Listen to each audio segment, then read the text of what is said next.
Democracy में, developmental journalism में, dialogue में हम हैं बोल्ड, ब्राइट और balanced. Deshbandhu presents TV live online TV, जहां है खबरें लगातार।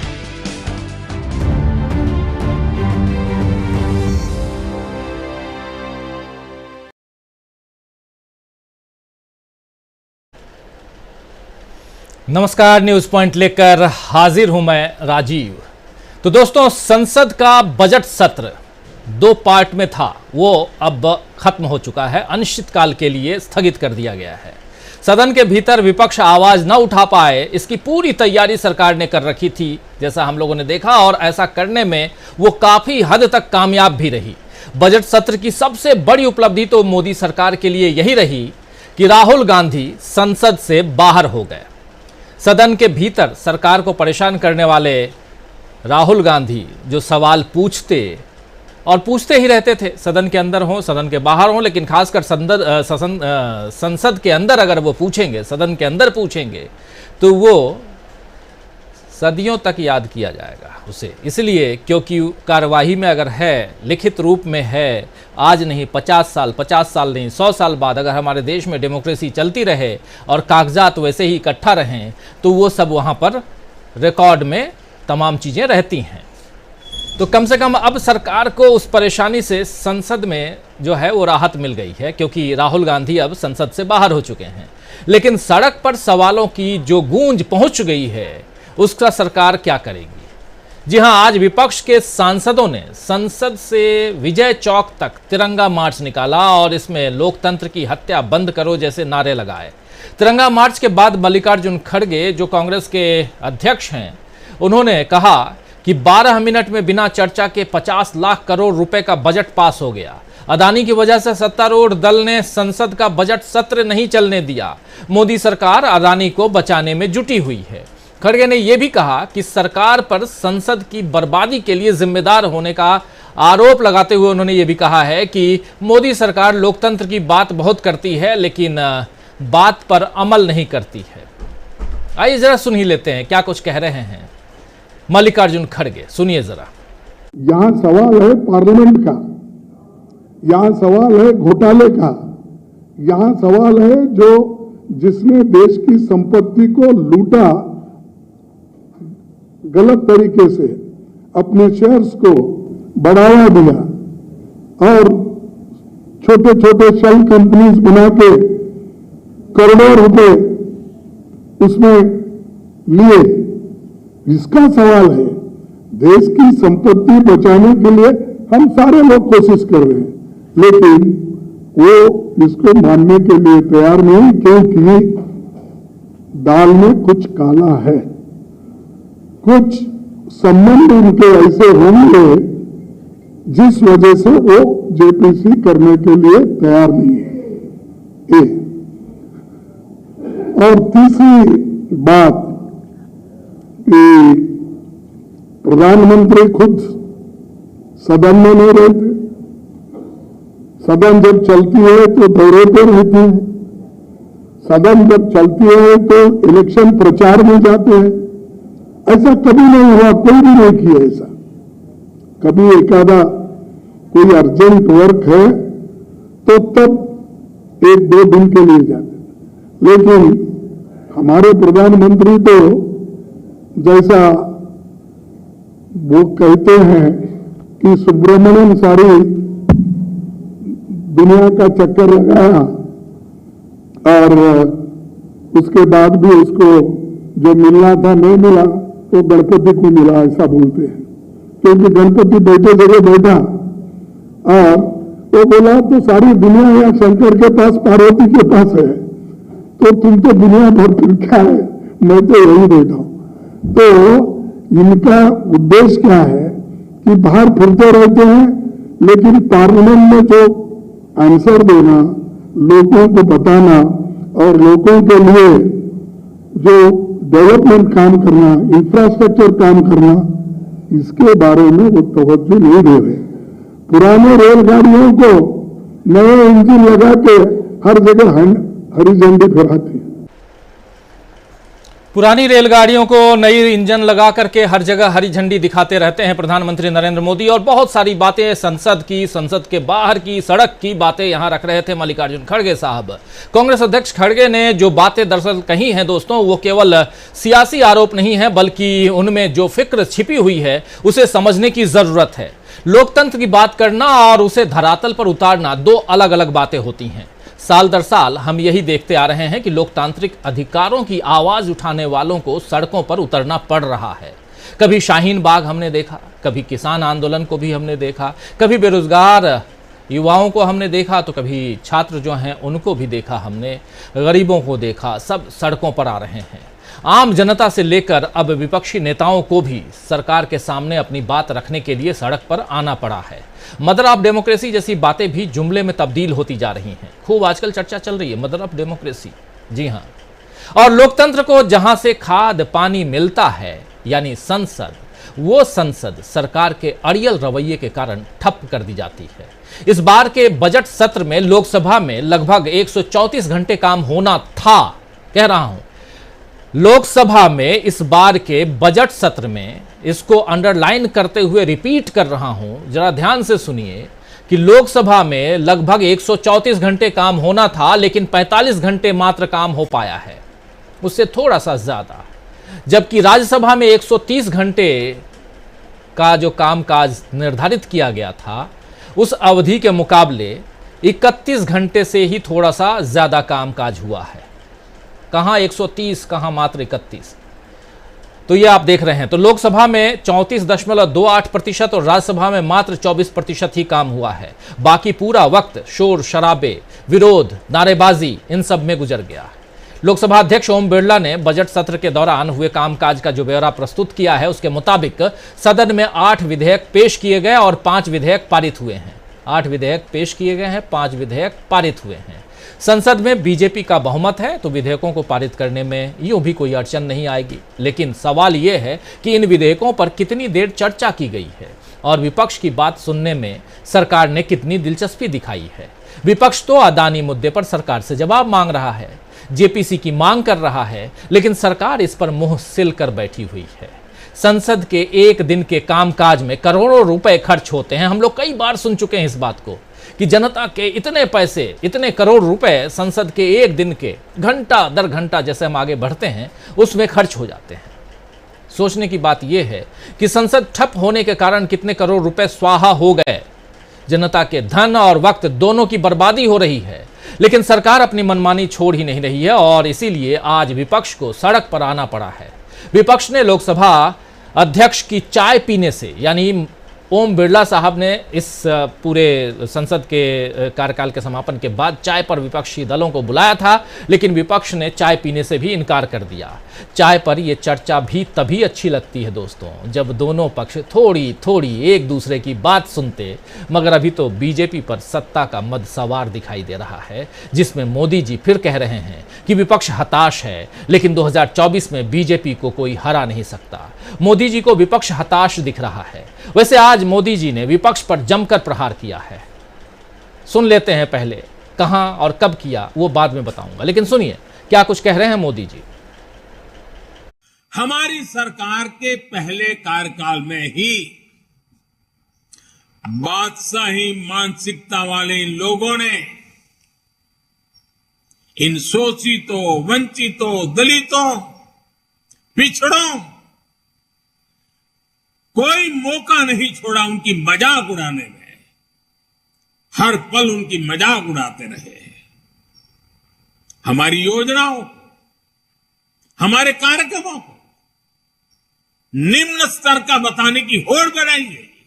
जब मैंने लाल किले से स्वच्छ भारत अभियान की चर्चा की, गांवों को, गरीब को, मेरी माताओं बहनों को इज्जत कर देना, शौचालय की सुविधा देने की बात जब मैंने की, तो यही लोग क्या क्या नहीं कहते थे। जब मैंने डिजिटल इंडिया की बात की, तो इन्होंने अपनी ताकत, पूरी ताकत उसे खारिज करने में, देश के लोगों में भ्रम पैदा करने में, जब हमारा मजाक उड़ाकर ये सफल नहीं हुए तो बादशाही मानसिकता वाले इन लोगों की नफरत और ज्यादा बढ़ गई। इन्होंने कभी कल्पना भी नहीं की थी कि आर्टिकल 370 कभी इतिहास हो जाएगा। जो काम दशकों तक सरकार चलाने वाले नहीं कर सके, वो काम भाजपा सरकार कैसे कर रही है, ये इन्हें पच नहीं रहा है। इसलिए नफरत से भरे हुए लोग आज झूठ पर झूठ बोले जा रहे हैं। अपने भ्रष्ट कर्मों का खुलासा होते देख ये बेचैन है, हताशा से भर गए। इसलिए अब ये लोग इतने हताश, इतने नाराज हो चुके हैं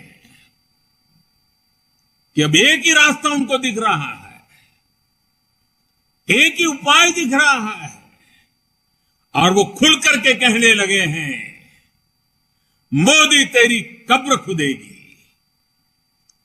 वो कब्र खोदने की धमकी देने लगे। किसकी चर्चा करें, किसकी ना करें। प्रधानमंत्री हैं हमारे देश के नरेंद्र मोदी जी, और जो बातें कर रहे हैं बहुत हताश दिखाई दे रहे हैं, और कह रहे हैं विपक्ष हताश हो गया है और मोदी तेरी कब्र खुदेगी जैसी बातें फिर से दोहरा रहे हैं प्रधानमंत्री नरेंद्र मोदी। लेकिन विपक्ष अगर हताश होता तो चुप लगाकर बैठ गया होता, या फिर ज्योतिरादित्य सिंधिया जैसे बीजेपी में कई लोग आ चुके होते। मगर विपक्ष तो रोज सरकार को आईना दिखाने का काम कर रहा है। संसद नहीं तो सड़क ही सही, हर जगह बीजेपी को विपक्ष ने घेर लिया है। इसीलिए अब अपना स्थापना दिवस भी बीजेपी चुनावी तैयारी जैसा मना रही है। ये जो भाषण आप सुन रहे थे, आज दरअसल बीजेपी का स्थापना दिवस है। आज 6 अप्रैल स्थापना दिवस, और उसी स्थापना दिवस के मौके पर अपने कार्यकर्ताओं को, अपने शुभचिंतकों को संबोधित करते हुए यहाँ सुने जा रहे हैं। आप जो सुन रहे थे अभी प्रधानमंत्री नरेंद्र मोदी को, प्रधानमंत्री नरेंद्र मोदी ऐसे मौके को भुनाने की भरपूर कोशिश करते हुए नजर आए और विपक्ष को कोसते हुए नजर आए, जो आप सुन रहे थे। और हर भाषण में मोदी तेरी कब्र खुदेगी ये सेंटेंस दोहराना वो नहीं भूलते हैं। जैसे ही ये सेंटेंस दोहराते हैं, आप समझ लीजिए कि मोदी साहब जो हैं वो आ गए उसी मोड पे, यानी किस मोड पे? विक्टिम कार्ड वाले मोड पे। तो दोस्तों आइए आज चर्चा करेंगे कि क्या संसद से सड़क तक कमजोर पड़ गई है बीजेपी, इसीलिए मोदी जी को इस ढंग की जुबानी, इस ढंग की बातें करनी पड़ रही हैं। विपक्ष की घेराबंदी में क्या फंस चुकी है मोदी सरकार, बीजेपी? ऐसे तमाम सवाल हैं, और सवाल के साथ साथ एक जो हम लिख रहे हैं ऊपर कि विपक्ष के इस तेवर से डर गई है मोदी सरकार। कौन से तेवर? पिछले लगभग महीने भर से आप उस तेवर को देख रहे हैं। चलिए इन तमाम बातों की चर्चा करें। हमारे साथ चर्चा में कुछ वरिष्ठ साथी मौजूद हैं, उन सबसे आपका परिचय करवाऊं। आगे बढ़ते हैं और बात करते हैं संसद की और उसके बाहर की। हमारे साथ 4 वरिष्ठ साथी इस वक्त जुड़े हुए हैं। प्रोफेसर अखिल स्वामी जी हमारे साथ हैं, सुनील शुक्ला जी हमारे साथ हैं, डॉक्टर दीपक पाचपुर जी हमारे साथ हैं और अमलिंदु उपाध्याय जी हमारे साथ हैं। आप चारों का स्वागत करता हूं इस कार्यक्रम में, और स्वागत इस्तकबाल आप तमाम दोस्त साथी शुभचिंतक आप सबका जो अब तक जुड़ चुके हैं, जुड़ने वाले हैं। थोड़ी देर बाद एक साथी और जुड़ेंगे, उनसे भी आपका परिचय करवाऊँगा, और सीधे प्रोफेसर अखिल स्वामी जी आपके पास आना चाहता हूँ। भाषण आपने अभी सुना, प्रधानमंत्री नरेंद्र मोदी का भाषण, और आज देखिए बीजेपी के लिए कितना अच्छा दिन है, स्थापना दिवस है उनका, और वैसे मौके पर प्रधानमंत्री अपनी कब्र की बात कर रहे हैं। उधर आज संसद की कार्यवाही, यानी लोकसभा और राज्यसभा की कार्यवाही, बजट सत्र जो है आज समाप्त हो गया है अनिश्चितकाल के लिए, और उस सत्र के समापन के साथ ही हम लोगों ने देख लिया कि लोकसभा में मात्र 45 घंटे और राज्यसभा में मात्र 34 घंटे कामकाज हो पाया है। और इस 45 और 34 घंटे में, 30 घंटे में क्या कुछ होगा इस देश का, आप भला क्या होगा आप सब जानते हैं। लेकिन कांग्रेस और उसके सहयोगी दल, विपक्षी दल कई सारे आ चुके हैं। मल्लिकार्जुन खड़गे के नेतृत्व में आज संसद भवन से विजय चौक तक मार्च करते हुए और लोकतंत्र की हत्या हो रही है जैसे नारे लगाते हुए सुनाई दिए। और उसके बाद इन लोगों ने प्रेस कॉन्फ्रेंस की, उसकी एक झलक भी आप लोगों के सामने हमने पेश की। लेकिन सवाल यहाँ ये है कि ये तमाम बातें चलेंगी, विपक्ष जो है वो, देखिए इस वक्त एक ब्रेकिंग न्यूज आपके सामने, वायनाड के दफ्तर का काटा गया फोन कनेक्शन। वायनाड का मतलब राहुल गांधी, राहुल गांधी के दफ्तर का फोन कनेक्शन काट दिया गया है। वायनाड में से राहुल गांधी जो हैं वो संसद के सदस्य थे, संसद की सदस्यता रद्द होने के बाद हुई है कार्रवाई और वायनाड के दफ्तर से राहुल गांधी का फोन कनेक्शन काट दिया गया है। तो ये सब अब राहुल गांधी को तो झेलना पड़ेगा ही। राहुल गांधी से कह दिया गया है कि 22 तारीख तक आप अपना बंगला भी खाली कर दीजिए, और अब बंगला यहाँ दिल्ली में खाली करेंगे लेकिन उधर इनका फ़ोन कनेक्शन जो है वो काट दिया गया है। राहुल गांधी में इतनी ताकत तो है ही, इतना पैसा तो उनके पास है ही कि वो अपना नंबर लगवा लें, अपना कनेक्शन करवा लें, लगवा लें, शायद लगवा लेंगे। और 9 तारीख को वायनाड में रहेंगे राहुल गांधी, क्योंकि कल गुड फ्राइडे है और 9 तारीख को ईस्टर है और केरल का एक प्रमुख त्योहारों में से एक है, तो ईस्टर पे शायद राहुल गांधी वहीं रहें, तो शायद उस दिन कनेक्शन लगवा लेंगे, या नहीं तो वाईफाई से काम चला लेंगे। या कई लोग हैं जो कह रहे हैं कि राहुल गांधी जी हमारा घर आपका घर है, तो वहाँ भी रह लेंगे। चलिए, ये सारी चीज़ें होती रहेंगी चर्चा के दौरान। प्रोफेसर अखिल स्वामी जी, आपकी पहली प्रतिक्रिया। देखिए राजीव जी, जितने भी नारे लगे थे सारे नारे मैंने सुने थे, बड़ी गंभीरता से सुने थे। मुझे तो कब्र का जिक्र उसमें कहीं दिखा नहीं, लेकिन हो सकता है आईटी सेल कुछ भी कर सकता है, वो कोई भी वर्ड को इंसर्ट कर सकता है।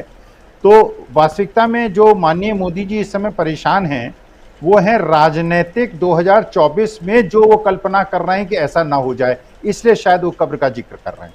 देखिए, मैं बिल्कुल गैर राजनीतिक और एक निष्पक्ष व्यक्ति हूँ, और मैं ये मानता हूँ कि मोदी जी के साथ हम लोग थोड़ा अन्याय कर रहे हैं। वो ये कर रहे हैं, एक दूसरे चैनल में मैं था तो चैनल में लोग कहने लगे कि साहब मोदी जी का दोष है, देश की अर्थव्यवस्था को चौपट कर दिया, जीडीपी बढ़ नहीं रही, लोगों की नौकरियां जा रही हैं। देखिए, ऐसे मोदी जी का दोष इसलिए नहीं था कि मोदी जी ने पूरे सरकारी संपत्तियों को अडानी जी को लीज पे दे दिया था। तो मोदी जी का दोष कैसे हुआ? क्योंकि वो तो लेसर हैं, लेसी तो हैं अडानी जी। अच्छा, अडानी जी ने सारी कंपनियों का सब कॉन्ट्रैक्ट दे दिया था पीएमसी इंफ्राटेक को। अब ये पीएमसी इंफ्राटेक कौन है? ये पीएमसी इंफ्राटेक के जो प्रोमोटर्स हैं और जो डायरेक्टर्स हैं वो एक चीनी है। अब समस्या है कि अगर देश की अर्थव्यवस्था खराब हो रही है, अगर सरकारी संपत्तियों को नहीं समझा पा रहे हैं, तो मोदी जी की तो गलती नहीं है। मोदी जी ने तो लीज पे दे दिया था अदानी जी को, और अदानी जी ने लीज पे दे दिया एक चीनी कंपनी को। तो अब मुझे ये राज समझ में आया कि चीन से जो हमारा आयात बढ़ता जा रहा है और हमारा जो ट्रेड डेफिसिट खराब होता जा रहा है, इसका राज क्या है, तो ये आज खुला।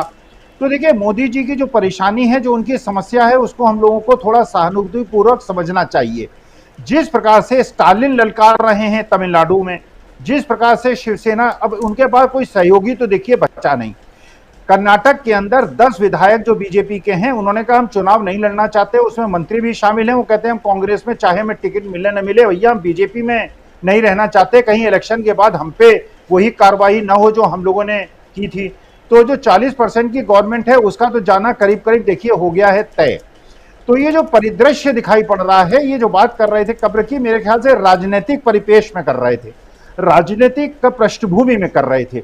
अब देखिए चीनी आ गए इसमें। अब देखिए अंतर्राष्ट्रीय जो कोर्ट हैं और जो अडानी जी की स्थिति है आप देख ही रहे हैं। अडानी जी के समधी एक परेशान हो रहे हैं, ब्रिटेन के अंदर उनके केस चल रहे हैं, एक उनके और बहनोई साहब हैं वो परेशानी में हैं। तो देखिए, अब जो जहां पे बिल्कुल एक प्रकार की उनकी जान बसती है, जहां पे उन्होंने सारी विचारों ने अपनी सारी संपत्ति वहां पे लगा दी थी, नोटबंदी में जितना भी पैसा इकट्ठा हुआ था, आप सोचिए आपके दिल और मेरे दिल पे क्या बीतती अगर नोटबंदी करके गरीबों का सारा पैसा बैंकों के अंदर डलवा के उसको अडानी जी को दिया गया होता और अडानी जी डूब जाते, तो आपको परेशानी ना होती क्या? तो मोदी जी को अगर परेशानी हो रही है, तो देखिए देश के लोकतांत्रिक रूप से चुने हुए प्रधानमंत्री हैं, मैं गैर राजनीतिक और निष्पक्ष आदमी हूँ, इसलिए मोदी जी से मुझे पूरी सहानुभूति है। लेकिन देखिए, एक चीज हमने सुनी थी और पुराने समय में कही जाती थी, गरीब की हाय नहीं लेनी चाहिए। मुझे ऐसा लगता है ये गरीब की हाय लग रही है।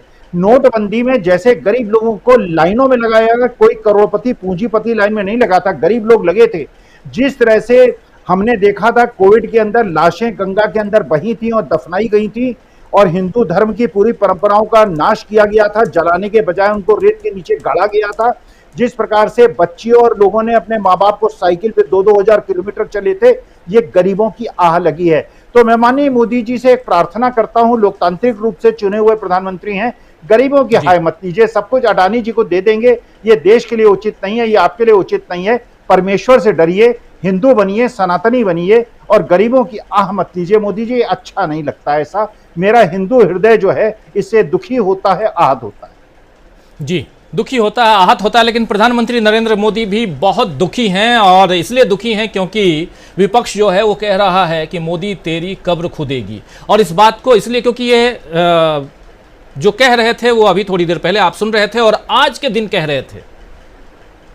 और अगर मोदी जी ये बात कह रहे हैं तो दोहराने में क्या हर्ज है। वही बात यहाँ दोहरा करके रख रहा हूँ अपने तमाम साथी जो इस कार्यक्रम को देख रहे हैं और उनके पास इस बात को कि आखिर देश का प्रधानमंत्री ऐसी बात कहे, अगर कोई कह भी रहा है उनके लिए तो इस बात ऐसी बात न हो, इसकी चर्चा होनी चाहिए। लेकिन चर्चा यहाँ हो रही है कि प्रधानमंत्री खुद ही ऐसी बात कह रहे हैं। आखिर क्या ज़रूरत है कि प्रधानमंत्री ऐसी बात कहें? अगर आपको कोई 4 गालियां देता है तो आप भी गालियों को रिपीट करोगे या आप कहोगे कि आप शब्दों का प्रयोग ना हो, ऐसा ध्यान रखा जाए। प्रधानमंत्री पद की एक गरिमा होती है, उस गरिमा को बरकरार रखने के लिए और रखवाने के लिए उस पर काम होना चाहिए। लेकिन वैसा क्यों नहीं होता है? खैर, इससे इतर चर्चा जो हमारा सब्जेक्ट भी है कि विपक्ष के इस तेवर से डर गई है मोदी सरकार। जरा उस तेवर पे आते हैं और सीधा डॉक्टर दीपक पाचपोर जी, पहले आपके पास आता हूं। दीपक जी, पिछले महीने भर से और खासकर आप याद कीजिए कि जब से संसद का दूसरा पार्ट 2 मतलब बजट सत्र का पार्ट 2 जो शुरू हुआ और उस पार्ट 2 में हमने देखा कि राहुल गांधी का भाषण आता है और भाषण में वो 55 मिनट लगभग भाषण देते हैं। बिना व्यवधान के उस भाषण को वो पूरा करते हैं। सिर्फ एक जगह व्यवधान आता है जब वो फोटो दिखाते हैं मोदी जी और अडानी जी के फोटो, और यहीं से शुरुआत होती है पूरे इस सदन के वॉश आउट की। और उसके बाद क्या कहानी है आप और हम सब अच्छी तरह से जान रहे हैं, सब जान रहे हैं, हमारे साथी जान रहे हैं, रट चुके हैं। लेकिन सवाल यहां सबसे बड़ा यह है कि क्या जो रिएक्शन दिखाई दे रहा है, इंक्लूडिंग प्रधानमंत्री, उनके बाकी नेता मंत्री जो कह रहे हैं वो हम सब सुन रहे हैं। कानून मंत्री ने तो यहां तक कह दिया कि देश के जो पूर्व जजेज हैं, रिटायर्ड जजेज हैं, वो क्या हैं, उनको क्या क्या नहीं कह दिया गया। ये तमाम बातें हैं। तो क्या ये जो अलग अलग जो बातें निकल के आई हैं वो रिएक्शन है या फ्रस्ट्रेशन है, हताशा है, क्या माना जाए? और क्या यहीं से एक जीत, छोटी सी जीत विपक्ष की दिखाई दे रही है आज की तारीख में? डॉक्टर दीपक पाचपोर जी, आपके पास आऊं, लेकिन स्वागत करना चाहता हूं प्रेम कुमार जी, हमारे साथी वरिष्ठ पत्रकार जुड़ गए हैं। प्रेम कुमार जी, आपका स्वागत करता हूं इस कार्यक्रम में। और दीपक जी, सीधा क्या यहीं से एक छोटी सी जीत नजर आ रही है, जहां जीत ना कहें, लीड तो कह सकते हैं, कि यहां भी गेंद जो है वो विपक्षी दल के पास है? देखिए राजीव जी, जो आपके मुख्य विषय पे आऊं उसके पहले मैं आपको एक छोटा सा किस्सा बताना चाहता हूं। बहुत छोटा, मेरे पत्रकारिता जीवन का है। जब मैं बंबई में पत्रकारिता कर रहा था उस समय, जिस समय राजीव गांधी जो थे वो प्रधानमंत्री थे और शरद पवार जो थे वो वहां के मुख्यमंत्री थे। एक बार एक अखबार ने, प्रमुख अखबार था देश का, उसने खबर छापी कि राजीव गांधी जो है कुछ लोगों के कफन में आखिरी कील ठोकने के लिए तैयार हैं। जब हम लोग पत्रकारिता में अक्सर होता था, जब हम लोग उनके बंगले से बात करना चाहते थे तो वो थोड़े नाराज दिखे और बंगले के अंदर ये कहकर चले गए कि आप में से कुछ लोग जो है वो मेरे जो कफन में है आखिरी कील ठोकना चाहते हैं, इसलिए मैं आप लोगों से बात नहीं करूंगा। और मैं आपको ये भी बता दूं, संभवतः जहां तक मेरी जो स्मरण ठीक है तो वो द हिंदू में छपा वो। लेकिन ये क्या होता है कि एक आप जानते हैं कि हर प्रोफेशन की एक टर्मिनोलॉजी होती है, एक भाषावली होती है। तो कफन में कील ठोकना, अंतिम, या ताबूत में हम कहते हैं कि ताबूत में अंतिम कील ठोक देना, ये मुहावरा है। तो कब्र खोदना जो है ये वाकई कोई कब्र नहीं खोदने के लिए यहाँ राजनीति में आया है। ये जो बातें कही जाती है इसको उसी परिप्रेक्ष्य में समझना बड़ा जरूरी है। और जो इन चीजों को नहीं समझता वो शायद पत्रकारिता के साथ साथ राजनीति में भी वो बहुत ही एक अलग तरह का व्यक्ति होता है, जो इन चीजों की भाषा की गहराइयों में, उसकी कलात्मकता में, भाषा के सौंदर्य में नहीं जाता। आप याद कीजिए, नेहरू जी के बारे में बहुत कुछ कहा जाता था लेकिन उसको हंस के टाल दिया जाता था। इंदिरा गांधी की बात हमें पता है कि एक बार उन पर जो आर के लक्ष्मण ने कार्टून छापा, और तो उन्होंने विषय पे बात नहीं की, उन्होंने इतना ही कहा कि लक्ष्मण तुमने मेरी नाक को क्या कुछ ज्यादा ही लंबा नहीं बना दिया है, अगली बात ध्यान रखना। बात आई गई हो गई। तो ये चीजें समझने की है। तो लोकतंत्र पे परिपक्व होना बहुत आवश्यक है ऐसे उन सारे लोगों को जो लोकतंत्र को बचाने का काम करते हैं या लोकतंत्र में शामिल है। लोकतंत्र का मतलब पूरी संसदीय प्रक्रिया में शामिल है, लोकतांत्रिक प्रणाली में के एक हिस्सा है, उन्हें समझना बहुत आवश्यक होता है। दूसरी बात, फिर भी वो जो कब्र की बात बार बार कह रहे हैं कि सुपारी का लेन देन, कब्र, मैंने इसी विषय पे, आपको पता है कि इसी विषय पे लेख लिखा था। क्या 9 सालों में, इन 9 वर्षों में जो कार्यकाल है मोदी जी का, क्या इसी अंजाम तक पहुंचा है कि वो सुपारी के लेन देन की बात करें? क्या इसी अंजाम तक हम पहुंच पाए हैं कि वो कब्र खुदाई पर आ जाए? अरे भाई, ये सब चीजों को छोड़ के आप ये सारी चीजों जो आप कह रहे हैं कि विपक्ष मेरे साथ ये कर रहा है वो कर रहा है, आप उस बात का जवाब तो दीजिए जो राहुल गांधी पूछ रहे हैं। और अब तो केवल राहुल गांधी नहीं पूछ रहे हैं, ये सारा देश पूछ रहा है, अंतर्राष्ट्रीय बिरादरी पूछ रही है। और घबराया हुआ अगर हमारा उद्योग जगत नहीं होता, जिसमें राहुल बजाज जैसे लोग अभी नहीं है इसलिए, वरना क्या उद्योग जगत नहीं जानना चाहता कि भाई अगर इतना बड़ा सेटबैक लग रहा है शेयर बाजार को, क्या होगा क्या नहीं होगा? तो ये सारी दुनिया की चिंता में से एक शामिल है कि आप बताइए कि अदानी के साथ आपके संबंध क्या हैं, और वो जो शेल कंपनियों का 20,000 करोड़ रुपये कहां से आया, ये तो हर किसी की चिंता है। यहां तक कि जो भारत के सुरक्षा की बात कर रहे हैं, सोच रहे हैं, वो भी जानना चाहते हैं कि ये आखिर 20,000 करोड़ जो लग रहे हैं वो कहां जा रहे हैं। अगर मुंद्रा एयरपोर्ट पर नशीली वस्तुएं उतरी हैं तो कहां गई, ये क्यों नहीं जानना चाहेगा? और एक प्रधानमंत्री होने के नाते आपका बताना एक कर्तव्य भी है। बहुत सारे लोगों को ने वो वीडियो देखा होगा जो प्रधानमंत्री बनने के पहले मोदी जी बोल रहे हैं कि मैं अकाउंटेबल हूं, एक बच्चा भी मेरे बारे में सवाल पूछ सकता और मैं उसका जवाब देने के लिए बाध्य हूं। वो बहुत ही, जब लोकतांत्रिक, ये 9 साल पहले की बात है। मतलब मोदी के बारे में जब भी लिखा जाएगा तो मोदी 2014 के पहले, 2014 के पहले के मोदी और 2014 के बाद के मोदी में इतना ज्यादा फर्क है, तो उन्हें चाहिए कि उन वीडियोस को देखें। तीसरी बात, आज एक इतना अच्छा शुभ अवसर था भारतीय जनता पार्टी के लिए जब वो अपने स्थापना का दिवस मना रहे थे। शायद मेरा जहां तक के हिसाब सही तो शायद 43 साल पूरे हो गए हैं भारतीय जनता पार्टी को।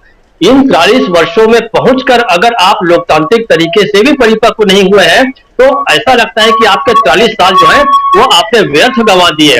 दूसरी बात, आज का ऐसा समय था जब आपको बताना चाहिए था कि आपको ऐसी बातें करनी चाहिए थी जो देश में सांप्रदायिक जो माहौल है उसको अच्छा कीजिए, आपको समावेशी बातें करनी चाहिए थी, सर्वस्पर्शी बातें करनी चाहिए थी। आपको बताना चाहिए था कि भारतीय जनता पार्टी का जो है वो किस तरीके से देश को अपने साथ लेके चलना चाहती है। विपक्ष और पक्ष या प्रतिपक्ष जो भी कहें या सत्ता पक्ष, ये सारी के सारी लोकतांत्रिक प्रक्रिया के ही और लोकतांत्रिक प्रणाली के ही हिस्से हैं।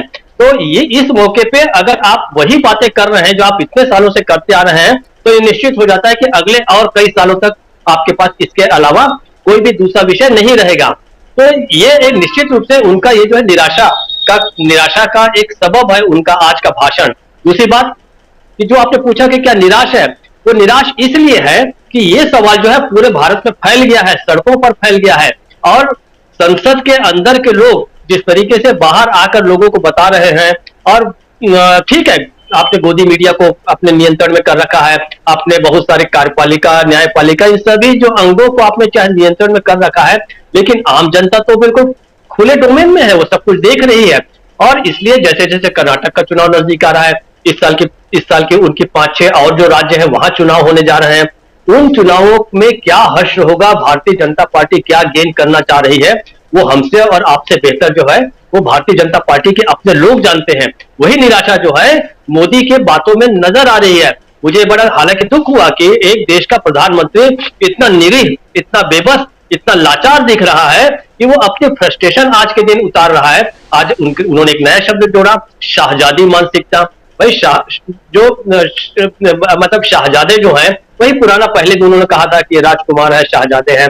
इस टर्मिनोलॉजी से आप अगर बाहर नहीं निकल पाए हैं, इस भाषा से अगर नहीं निकल पाए बाहर, तो आप देश को बाहर कैसे निकालेंगे? अभी रामनवमी के देखिए कितना क्रूशियल समय चला था, रामनवमी, हनुमान जयंती में, रामनवमी में तो बहुत सारी घटनाएं हुई बहुत सारे राज्यों में, उसको लेके आप क्या कर रहे हैं ये आपने नहीं बताया। तो कायदे से आपको जवाब देना चाहिए था, उस जवाब देने के बजाय आप फिर से मुद्दों को भटकाने की बात कर रहे हैं। अंतिम बात करके मैं खत्म करूंगा राजीव जी, जिस तरीके से आपने बताया कि राज्यसभा और लोकसभा में कितना कम समय हुआ, कितना कम समय काम हुआ, और 5-5 विधेयक अगर बिना चर्चा के चले पास हो जाते हैं, मैं दावा करता हूं कि सामान्य जनता को यह भी नहीं पता होगा कि वो विधेयक क्या थे, कि कौन से विधेयक देश ने पूरे उसे पास किया और देश में लागू कर दिया। अगर जल्दी नहीं पता चल सका कि सरकार कौन से नए कानून ला रही है नए 5 विधेयकों के जरिए, तो उसका इतने समय तक बैठना बहुत ही व्यर्थ नहीं, केवल व्यर्थ नहीं गया, ये बहुत खतरनाक प्रवृत्ति तब होगी जब लोग संसद का कोई विकल्प ढूंढना शुरू कर देंगे। वो सबसे बुरा दिन होगा लोकतंत्र के लिए, कि लोकतंत्र अगर जनता अगर ये मानने लग जाए संसद जो है वो अप्रासंगिक हो गई है। और जनता में देखिए बहुत सारे जो भारतीय जनता पार्टी की संसद बहुत ज्यादा थे उसमें, तो क्या उनके लोगों ने उन्हें न बोलने के लिए या शोर शराबे के लिए भेजा था? ये जनता को सोचना होगा। क्या आप अपने सदस्यों को, अपने जनप्रतिनिधि को क्या शोर शराबा करने के लिए भेज रहे हैं? तो ये सारी चीजें जो है सामने निकल कर आ रही है, देश को इसका जवाब ढूंढना होगा। ये केवल अब राजनीतिक विश्लेषकों, पत्रकारों, लेखकों और राजनीतिज्ञों के बस की बात नहीं रह गई है, ये आम जनता का प्रश्न हो गया है। ये अनिश्चित काल के लिए जो सदन ये हुआ है, आगे बढ़ गया है, ये अब जनता को सोचने के लिए एक समय है, उसे सोचना चाहिए। राजीव जी बिल्कुल बिल्कुल सही कह रहे हैं आप। बहुत कुछ है, बहुत जनता को भी आत्ममंथन, आत्मचिंतन, आत्मविश्लेषण करने की ज़रूरत है। ज़रा आना चाहता हूँ सुनील शुक्ला जी आपके पास, और समझने की हम अब कोशिश करते हैं कि 7 फरवरी 2023 के बाद से क्या कुछ बदला है। 7 फरवरी का नाम इसलिए ले रहा हूँ क्योंकि 7 फरवरी को राहुल गांधी ने संसद के अंदर जो भाषण दिया, राष्ट्रपति के अभिभाषण पर धन्यवाद प्रस्ताव और उस पर चर्चा होती है।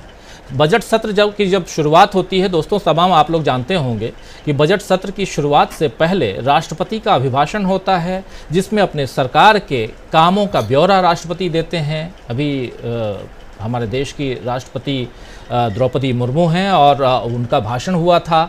उस भाषण पर धन्यवाद प्रस्ताव और उस पर चर्चा, उस चर्चा के दौरान जब राहुल गांधी ने अपनी बात रखी थी तो मोदी जी और अडानी जी की बात उन्होंने रखी थी, जिस बात को आज भी बढ़ा रहे हैं। आज भी राहुल गांधी ने अडानी साहब के चीन के साथ क्या कनेक्शन है वो भी बताया है और उस पर ट्वीट भी किया है। थोड़ी देर बाद उस ट्वीट को दिखा देंगे। लेकिन यहाँ चर्चा बहुत महत्वपूर्ण ये है कि 7 फरवरी 2023 के बाद से, देखिए ये ट्वीट है सामने, पीएमसी प्रोजेक्ट्स, प्रधानमंत्री चाइनीज प्रोजेक्ट्स, ये आप देखिए, why are India's critical ports, airstrips और railway tracks and electricity lines being built and controlled by a Chinese company, Adani watch.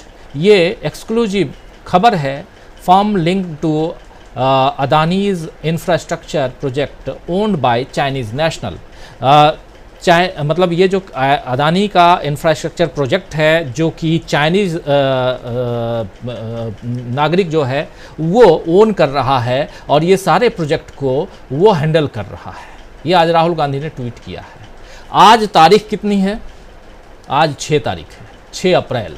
और 7 यानी 2 महीना पहले 7 फरवरी को राहुल गांधी भाषण देते हैं, अदानी की बात करते हैं। 7 फरवरी से आज 6 अप्रैल तक में क्या कुछ बदला है, ज़रा समझने की कोशिश करते हैं आपके ज़रिए भी और तमाम हमारे दूसरे साथियों प्रेम कुमार जी के ज़रिए भी, अमलेंदु उपाध्याय जी के भी ज़रिए, और ताकि हमको थोड़ा उस जगह तक पहुंचने की कोशिश करेंगे कि क्या जो विपक्षी तेवर है उसके कारण कहीं डर, कहीं हताशा, कहीं वो जो सहमा हुआ जो एक चेहरा वो नज़र आ रहा है सरकार का, बीजेपी का, मोदी जी का, मोदी सरकार का। आपके पास सुनील जी क्या कहेंगे 7 फरवरी से लेकर के और 6 अप्रैल तक में क्या कुछ बदला है? एक बहुत बड़ा बदलाव यह आया है कि राहुल गांधी संसद से बाहर हो गए। धन्यवाद राजीव जी। अभी जो सबसे बड़ा परिवर्तन आया इस देश के राजनीतिक परिदृश्य में कि अब तक जो भारतीय जनता पार्टी अपराजय थी, यह पूरा का पूरा तिरस्म टूट गया। अब तक जो यह था कि प्रधानमंत्री नरेंद्र मोदी जी के खिलाफ कोई ऐसा चेहरा नहीं है, कोई ऐसा व्यक्ति नहीं है जिसके इस देश में कोई विश्वसनीयता है, यह अभी परसेप्शन खत्म हो गया।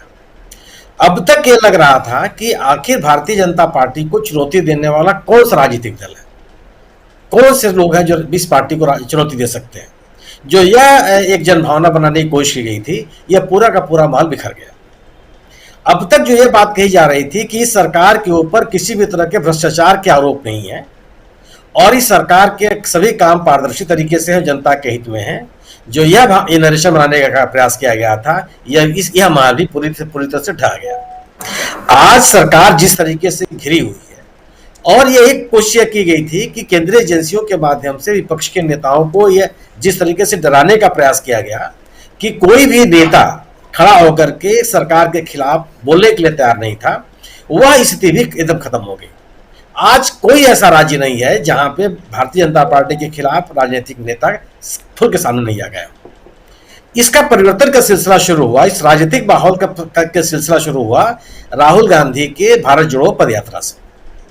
जब उन्होंने अपनी पदयात्रा शुरू की तमिलनाडु से और एक विपक्ष के नेता ने, जो वहां के मुख्यमंत्री हैं, वहां उन्होंने उसको झंडा सौंपा और उसके बाद राहुल गांधी पूरे सड़क पर निकल पड़े और लगभग 4,000 किलोमीटर की यात्रा लगभग 14 राज्यों से होते हुए वो करके उन्होंने अपनी यात्रा को पूरी की। पूरी यात्रा के दौरान जिस तरह का उनको जन समर्थन मिला, जिस तरीके से खराब मौसम के बावजूद उनके सभाओं में लोग शामिल हुए, उनको सुनने के लिए आए, जिस तरीके से सड़कों के किनारे लोगों ने घंटों घंटों उनका इंतजार किया और गैर कांग्रेसी शासित राज्यों में, जिसमें अधिकांश गैर कांग्रेसी राज्य ही थे, उन सभी राज्यों में राहुल गांधी को बहुत बड़े पैमाने पर समाज के सभी वर्गों ने निकल करके उनका स्वागत किया।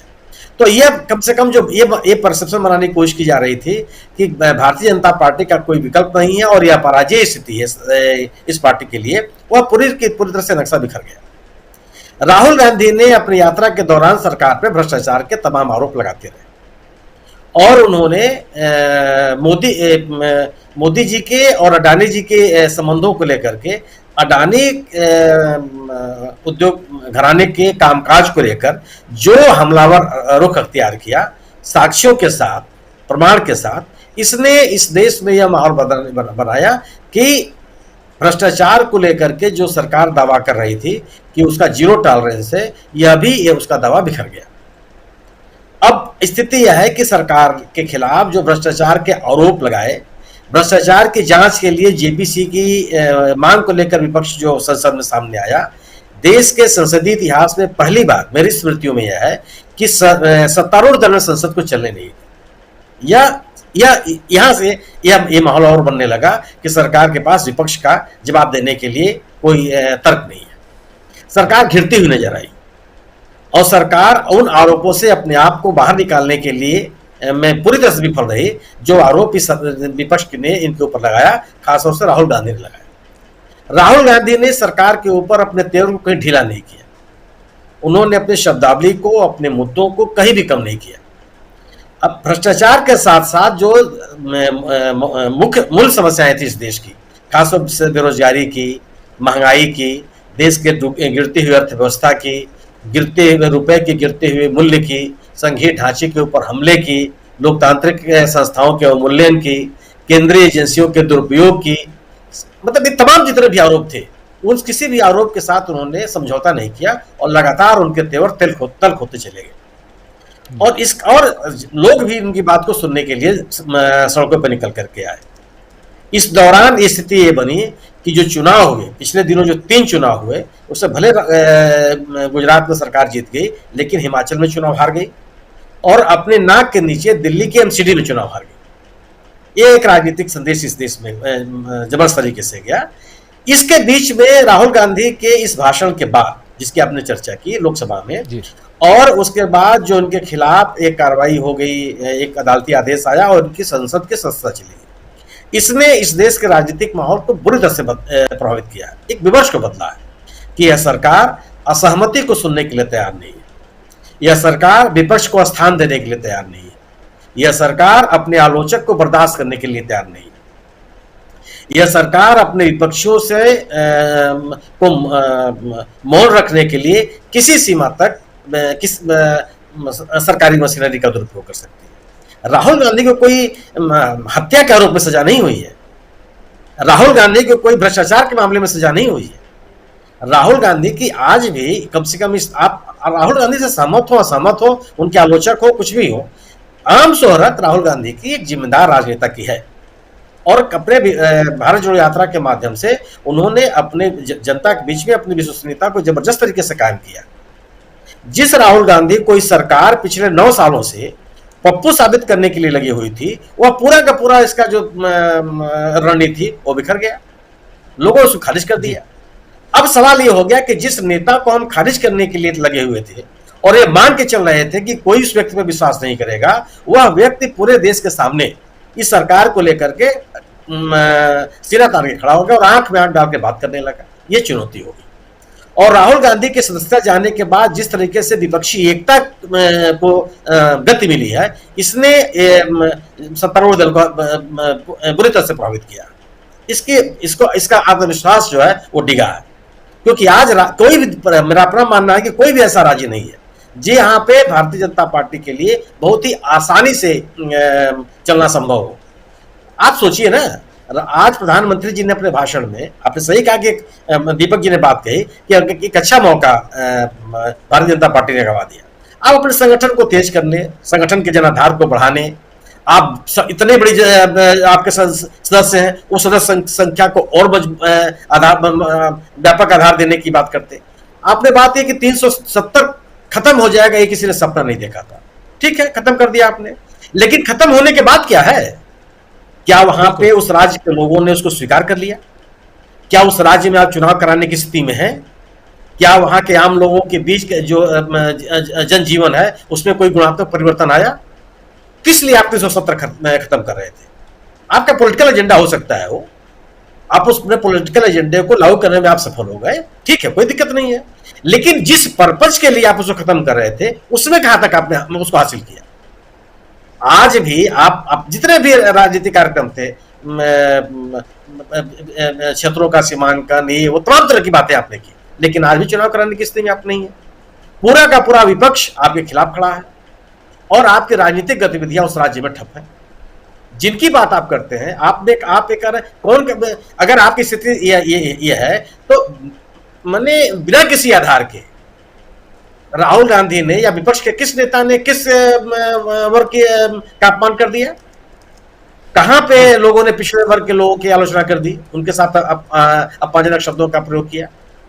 क्या जिन लोगों को इस सरकार ने अपराधी घोषित किया है, भगोड़ा घोषित किया है, उनके ऊपर आरोप लगाना किसी वर्ग विशेष की आलोचना है? और वो तो उस वर्ग विशेष से आते भी नहीं है। तो एक ऐसा आपने निदर्शन पैदा करने की कोशिश की जो हुआ ही नहीं, यानी कि आधारहीन बातों को आप समाज में ले जाने की कोशिश कर रहे हैं और जिसकी स्वीकृति नहीं बन पा रही है, जिसको लोग स्वीकार नहीं कर पा रहे हैं। यह बड़ी चुनौतियां है कि जिस नरेशन के साथ आप राजनीति करते रहे हैं, लोगों के बीच में जाते रहे, उसको लोगों ने खारिज किया। तो आज इसलिए विपक्ष के तेवर से सरकार डरी हुई है कि विपक्ष के द्वारा उठाए गए मुद्दों का जवाब यह सरकार नहीं दे पा रही है। जिन मुद्दों को लेकर के वो अपने लोगों के बीच में जाती रही है, उन मुद्दों की स्वीकृति समाज में नहीं बन पा रही। यह डरने का मुख्य आधार है। और जो अपराजय होने का एक तिलस्म खड़ा किया गया था, वह तिलस्म भी टूटा है। जी जी जी, बिल्कुल। बहुत सारी बातें आप यहाँ ऑलरेडी रख चुके हैं, लेकिन प्रेम कुमार जी, क्या लगता है, क्या विपक्ष जो है वो एक चुनाव से पहले जो एक गति होनी चाहिए राजनीतिक दलों में, और इस पिछले 2 महीने में 7 फरवरी से लेकर के आज 6 अप्रैल तक कुछ परिवर्तन दिखाई दे रहा है? और अगर परिवर्तन दिखाई दे रहा है तो क्या वही कारण है कि प्रधानमंत्री नरेंद्र मोदी को वो नारे बार बार हर मंच से दोहराना पड़ रहा है। अभी कुछ दिन पहले कर्नाटक में भी यही नारा दोहरा रहे थे वो, और कहीं गए थे वहाँ भी, क्योंकि 10 दिन पुरानी बात हुई और मोदी तेरी कब्र खुदेगी के नारे विपक्षी दलों की तरफ से बताए गए। और आप याद कीजिए, ये जो बात है ये पवन खेड़ा की गिरफ्तारी के वक्त की बात है, जब कांग्रेस पार्टी के लोग जो हैं वो जा रहे थे रायपुर और वहाँ महाधिवेशन था, और वहाँ पर पवन खेड़ा को अचानक गिरफ्तार करने के लिए पहुँचती है असम की पुलिस और उन्हें उतारती है जहाज से, और उसके बाद जहाज के नीचे ही कांग्रेस के कार्यकर्ता बैठते हैं और कुछ नारेबाजी करते हैं, जिसमें से एक नारा ये भी था। और इस पर सीधे तौर पर पवन खेड़ा ने सुप्रीम कोर्ट में माफ़ी मांग ली थी, जो भी कुछ भी हुआ उसके लिए। और उसके बाद कहानी यहाँ तक पहुँच रही है और फिर से प्रधानमंत्री नरेंद्र मोदी इस बात को बार बार दोहरा रहे हैं। क्या इस बात को दोहराने का अर्थ ये माना जाए कि कहीं ना कहीं एक हताशा है, एक डर है, एक भय है सत्ता पक्ष में प्रधानमंत्री नरेंद्र मोदी में खासकर, कि आने वाला समय है बहुत कठिन होने वाला है, बहुत मुश्किल होने वाला है। और यहीं से शुरुआत होती है कि पिछले 2 महीनों में कांग्रेस और विपक्षी दलों ने मिलकर के बहुत कुछ नहीं तो थोड़ा बहुत गेम तो जरूर किया है।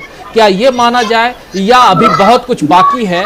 और हालांकि बाकी तो कहा जा सकता है, लेकिन एक विश्लेषण तो यहाँ बनता है। प्रेम कुमार जी, क्या कुछ कहेंगे? कहाँ देख रहे हैं आप? सदन की कार्यवाही समाप्त हो जाती है अनिश्चितकाल के लिए, लेकिन परिस्थितियाँ जो हैं वो किसी और दिशा में जाती हुई दिखाई दे रही हैं। जी राजीव जी, शुक्रिया। ये जो चूंकि बीजेपी का स्थापना दिवस है और आज हनुमान जयंती भी है, तो हमने देखा कि नरेंद्र मोदी जी ने हनुमान जी को प्रतीक बना करके कुछ ऐसी बातें कही। ऐसे हम ये मानते हैं कि इस मौके पर एक नेता कंटेम्प्रेरी इश्यूज के साथ में जोड़ करके अगर किसी बात को रखने चाहते तो ये उनकी वाक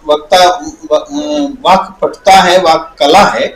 तो लेकिन जो बात उन्होंने कही, वहां से मैं बात शुरू करना चाहता हूँ। उन्होंने कही कि हनुमान जी जो थे, जब उनको राक्षसों से लड़ना पड़ता था तो वो कुछ अलग रूप अख्तियार कर लेते थे, और भ्रष्टाचारियों से जो लड़ना पड़ रहा है मोदी सरकार को, तो वो भी अलग रूप यानी सख्त रुख अख्तियार किए हुए हैं, और इसलिए विपक्ष जो है डरा हुआ है और परेशान है। ये उन्होंने बात कही। लेकिन यहीं से जो बात वो नहीं कह रहे हैं वो पैदा होती है और दिखती है कि ठीक है, बहुत सही बात है कि हनुमान जी राक्षसों के खिलाफ में बहुत सख्त रुख अख्तियार कर रहे थे, मायावियों के खिलाफ में सख्त रुख अख्तियार कर रहे थे। लेकिन आज भ्रष्टाचारियों के खिलाफ जो विपक्ष आवाज उठा रहा है, तो क्यों नहीं भ्रष्टाचारियों के खिलाफ आज हनुमान जी, जिसके आप भक्त अपने आप को बता रहे हैं, खुद को हनुमान जी बता रहे हैं, आप कार्रवाई कर पा रहे हैं? ये जो मोडानी है, मोदी और अडानी का जो याराना है, ये याराना भ्रष्टाचार का याराना है, यही बात तो विपक्ष कह रहा है। तो यहां पर हनुमान जी वाला तेवर क्यों नहीं दिखता? एक बात। दूसरी बात है कि कर्नाटक जो कि भ्रष्टाचार का अड्डा बना हुआ है पूरे बीजेपी की सरकार में, और वहां और सबकी बात छोड़ भी दें तो हिंदू मठ, लिंगायत मठ खुल करके ये कह रहा है कि 30% कमीशन दिए बगैर हमारा काम भी बीजेपी सरकार नहीं करती। तो इसका मतलब क्या है? इसका मतलब है कि हिंदू मठ से तथाकथित हिंदुत्ववादियों की सरकार पैसे ले रही है, रिश्वत ले रही है। अब इससे ज्यादा और बात क्या हो सकती है हनुमान जी के एक्टिव करने को लेकर के?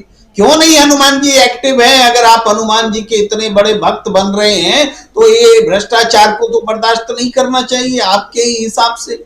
तो ये जो स्थितियां हैं, इसमें हम 2 बातें देखते हैं। देखिए, अगर समीक्षा करते हैं तो एक तो ये कि विपक्ष के तेवर क्या हैं और उस तेवर का असर इस सरकार पर या जिस पर पड़ना चाहिए उन पर कितना पड़ रहा है और कैसे पड़ रहा है। तो हम विपक्ष के तेवर में को देखें तो हम बीजेपी के पहले कार्यकाल और दूसरे कार्यकाल को थोड़ा सा फर्क देखते हैं कि पहले कार्यकाल में लगातार बीजेपी जीतती चली जा रही थी और दूसरे कार्यकाल में बीजेपी वो शक्ति आज भी हासिल नहीं कर पाई है।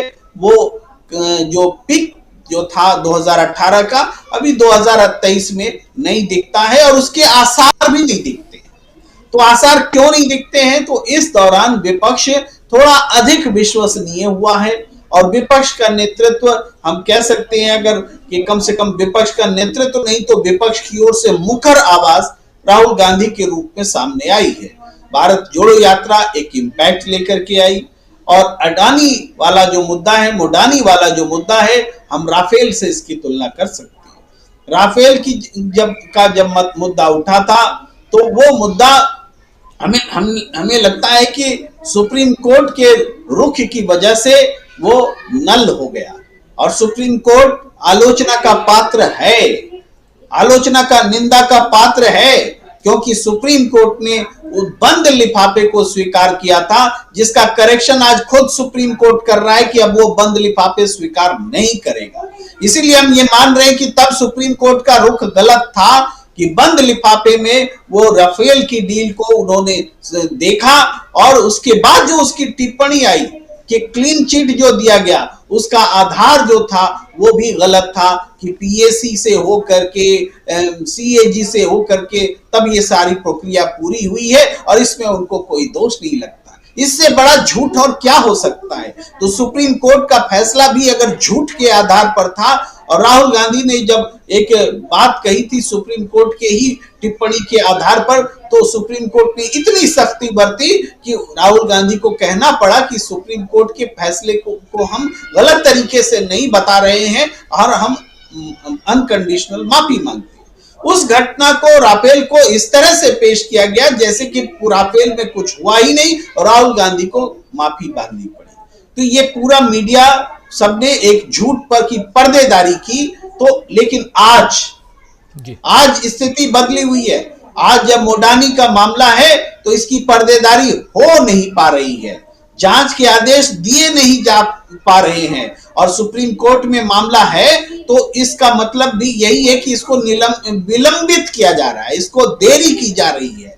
तो ये जो फर्क आया है दोनों स्थितियों में, राफेल से लेकर के मोडानी तक, इस मोडानी ने राफेल को भी जिंदा किया है, वो मुद्दा भी जिंदा होगा क्योंकि ये अंबानी और अडानी इन दोनों के अलावा और किसी देश में किसी और को फायदा नहीं हुआ है। तो राजनीतिक परिवेश जो है इसको चीरने फाड़ने का काम जो है राहुल गांधी करने में लगे हैं। हम ये कह सकते हैं, हम ये अभी नहीं कह सकते कि अभी बिल्कुल सिचुएशन चेंज हो गया है, लेकिन जो चोर है उनकी जिनकी दाढ़ी में तिनका है वो अपनी दाढ़ी खुजलाने लगे हैं और दाढ़ी खुजलाने का जो भाषा है वो हमें दिख रही है। आज के इसमें भी जब बीजेपी का महाधिवेशन हो रहा है तो उसमें भी ये भाषा नजर आ रही है। जी राजीव जी जी जी, एक बहुत बड़ी बात आप यहां जोड़ रहे हैं, वो है रफाल की बात। और रफाल मुद्दा ऐसा है जो बिल्कुल बंद डब्बे की तरह कहीं और बैठा हुआ है और राहुल गांधी उस मुद्दे को भी बहुत जोर शोर से उठाए थे। आपको याद होगा दोस्तों, वही बात यहां फिर से लेके आ रहे हैं। यानी न सिर्फ अंबानी बल्कि माफ करें, न सिर्फ अदानी बल्कि अंबानी भी कहीं ना कहीं, अंबानी का मतलब रफाल का मुद्दा और उसमें भी छोटे अंबानी, उनकी चर्चा तो आएगी ही जब रफाल का मुद्दा सामने आएगा। तो बहुत कुछ निकल के बाहर आने वाला है, लेकिन कंसिस्टेंसी चाहिए विपक्ष में। राहुल गांधी के नाम पर उनको कहा जाता है कि उनमें कंसिस्टेंसी नहीं है, विदेश चले जाते हैं तो ये होता है वो होता है, बहुत सारी बातें हो गई और मीडिया में इसकी चर्चा भी खूब होती रही। आप भी जान रहे हैं कि राहुल गांधी कितना पिछले 6-8 महीने में विदेश गए और कितना देश में रहे, इसलिए यहाँ वो चर्चा का विषय नहीं है। विषय कंसिस्टेंसी का है कि एक मुद्दे को आप पकड़ के कैसे आगे बढ़ते हैं। अमलेंदु उपाध्याय जी, आपके पास आना चाहता हूं। ये दो मामला, और जब ये दोनों मामले खुल के आएंगे सामने, अभी तो अदानी साहब ही सामने हैं, और आप याद कीजिए कि पूरे उस भारत जोड़ो यात्रा के दौरान राहुल गांधी कहते थे कि 2+2 की सरकार है। उस समय वो सिर्फ अदानी का नाम ही नहीं लेते थे बल्कि अंबानी का नाम भी लेते थे। तो क्या हम ये मान के चलें कि आने वाले समय में अदानी की तरह अंबानी भी, उनका जिन भी बाहर निकलने वाला है, ये माना जाए? और अगर वो भी बाहर निकल के आते हैं, इसलिए भी कह रहा हूं क्योंकि आज ही फोर्ब्स की जो लिस्ट आई है रिचेस्ट पर्सन्स में, उसमें अंबानी साहब नंबर 1 पे हैं एशिया में और 24वें नंबर पर हैं हमारे अदानी साहब। तो इसलिए भी अंबानी साहब पर नजरें तो टिकी होंगी और ये माना जाए कि अब दूसरे जो हैं वो भी लपेटे में आने वाले हैं। और अगर ये सब होता है तो फिर राजनीति किस दिशा में जाते हुए देख रहे हैं? सामने कर्नाटक का चुनाव है और कर्नाटक के चुनाव को लेकर के बीजेपी के अंदर खाने में बहुत सारा नाटक देखने को अभी से मिल रहा है। बहुत लोग उधर उस खेमे से इस खेमे में यानी कि कांग्रेस की तरफ आने का इंतजार कर रहे हैं और दूसरी तरफ बहुत से लोग आ भी चुके हैं। परेशानी में बीजेपी है, घोर परेशानी में है। राजीव जी, ये बात तो आपकी बिल्कुल 100% सच है कि भारतीय जनता पार्टी बहुत ज्यादा परेशानी में है। और प्रधानमंत्री का आज का जो भाषण था, उनकी जो भाव भंगिमा थी, वो साफ दर्शाती है कि प्रधानमंत्री भी बहुत ज्यादा बेचैन है, बहुत ज्यादा हताश और निराश है।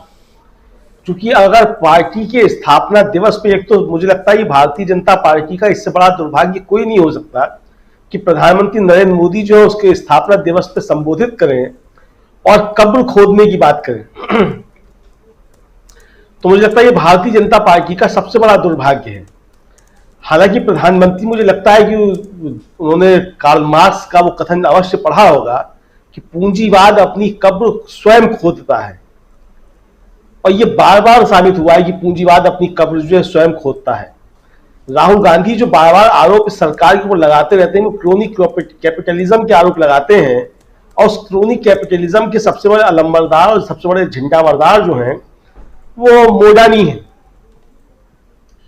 तो अब मोडानी जो है वो इस व्यवस्था की कब्र खोद रहे हैं या कौन खोद रहा है, ये तो अब जो है देखना है कि कार्ल मार्क्स की उक्ति जो है वो इस मोडानी पर कितनी सच साबित होती है। ये आने वाला समय राजीव जी तय करेगा, वो समय बताएगा। प्रधानमंत्री भी इस बारे में कुछ नहीं कह सकते और दूसरा भी कोई इस विषय में कुछ भविष्यवाणी नहीं कर सकता कि कौन किसकी कब्र खोदेगा। लेकिन कार्ल मार्क्स चूंकि बार सच साबित हुए हैं, तो मैं कह नहीं सकता कि कौन सच साबित होगा कौन सच साबित नहीं होगा। ये तो थी कब्र खोदने वाली बात। लेकिन प्रधानमंत्री जो है वो निश्चित तौर पर बहुत ज्यादा हताश और निराश जो है वो और थके हुए जो है आज बहुत ज्यादा दिखाई दे रहे हैं। मुझे लगता है कि जो है आप किसी एंकर को जो है, जो मुख्यधारा का मीडिया है, पूछना चाहिए कि आप जो आजकल लेते थे, आप थकते नहीं है, वो आजकल नहीं ले रहे हैं क्या जो आप इतने थके हुए दिखाई पड़ रहे हैं? अब प्रधानमंत्री का कोई इंटरव्यू ले कोई एंकर जो है तो इसी तरीके की चीजें आएंगी। बहरहाल राजीव जी, देखिए जो आपने सवाल था कि अंबानी जो है वो एशिया में नंबर 1 पे आ गए हैं और अडानी जो है नंबर 24 पे पहुंच गए हैं। देखिए धीरे धीरे चीजें तो सब खुलेंगी और लंबे समय तक जो है चीजें छिपाई नहीं जा सकती हैं। एक समय होता है, उसको अंतर्गत आप जो है चीजों को छिपा लीजिए, उसको ढक लीजिए, पानी फेर दीजिए सारी चीजों पे। लेकिन आप जितना झूठ को आप दबाने की कोशिश करते हैं तो सच जो है उतनी तेजी के साथ जो फिर ऊपर निकल करके आता है। तो झूठ की चादर जो सच के ऊपर जितनी डालने की कोशिश की जाती है, मुझे लगता है सच जो है उतनी तेजी के साथ जो है और उतनी ही ज्यादा वेग के साथ जो ऊपर उठ करके आएगा। तो ये विज्ञान का सिद्धांत है। हालांकि प्रधानमंत्री का पढ़ाई लिखाई से ऐसा कोई वास्ता है नहीं, और अगर होता तो फिर ऐसी बातें नहीं करते वो, क्योंकि वो हार्वर्ड से उनके बहुत ज्यादा चिढ़ है और हार्ड वर्क वाले आदमी हैं। तो लेकिन अगर हार्ड वर्क भी वो करते होते, अब वो पता नहीं देश के लिए हार्ड वर्क करते हैं या किसके लिए हार्ड वर्क करते हैं, तो उनका मसला है, हमारा मसला नहीं है ये। लेकिन बहरहाल अगर देश के लिए हार्ड वर्क कर रहे होते तो देश की अर्थव्यवस्था जो है इतनी गर्त में नहीं जा रही होती राजीव जी, महंगाई इतनी जबरदस्त तरीके से नहीं बढ़ रही होती। और इसीलिए जो ये सारे मुद्दे जो है चुनाव में आने वाले हैं, और कर्नाटक का चुनाव जो है मुझे भारतीय जनता पार्टी के लिए बड़ी परेशानी का सबब बनने वाला है। और यहीं से जो है भारतीय जनता पार्टी के अंदर भी बहुत सी सारी चीजें जो बदलेंगी। अब वो चीजें रखी हैं कि वो क्या इंतजाम किए गए हैं, किस तरीके से रिमोट जो है वो पोलिंग होगी और किस तरीके से बैलेट पोलिंग होगी, वो सारे इंतजाम जो किस तरीके से किए जा रहे हैं वो एक अलग का मसला है। लेकिन अगर जनता के वोट से सरकारें बनती और बिगड़ती हैं तो कर्नाटक जो है मुझे लगता है भारतीय जनता पार्टी के लिए बड़ी मुसीबत बनने वाला। और इसलिए भारतीय जनता पार्टी के अंदर जो है कर्नाटक से जिस तरीके की खबरें आ रही हैं लगातार, वो भारतीय जनता पार्टी को काफी परेशान करने वाली है। और अभी तो 1 महीने का लगभग समय है चुनाव में, तो और भी चीजें जो आगे आने वाले समय में जो है सामने आएंगी। तो ये सब चीजें जो है राजीव जी, ये प्रधानमंत्री के लिए परेशानी का सबब है। और आज जिस तरीके से विपक्ष एकजुट होकर के सड़क पर निकला है और विजय चौक तक जो उसने तिरंगा मार्च निकाला है, तो ये जो है मुझे लगता है कि इसी से भारतीय जनता पार्टी की इसकी सरकार जो है वो काफी डरी और सहमी सी नजर आ रही है। और प्रधानमंत्री के चेहरे की जो हवाइयां उड़ी हुई सी दिख रही हैं, वो यही साबित करता है कि विपक्ष की इस एकजुटता से, विपक्ष जिस तरीके से जो आपने कहा कि कंसिस्टेंसी की बात, कि ये पहला अवसर है पिछले 9 सालों में विपक्ष जो है कंसिस्टेंसी के साथ एक मुद्दे पे अडिग है और एकजुट है कि नहीं हमको जेपीसी चाहिए इस मसले पे।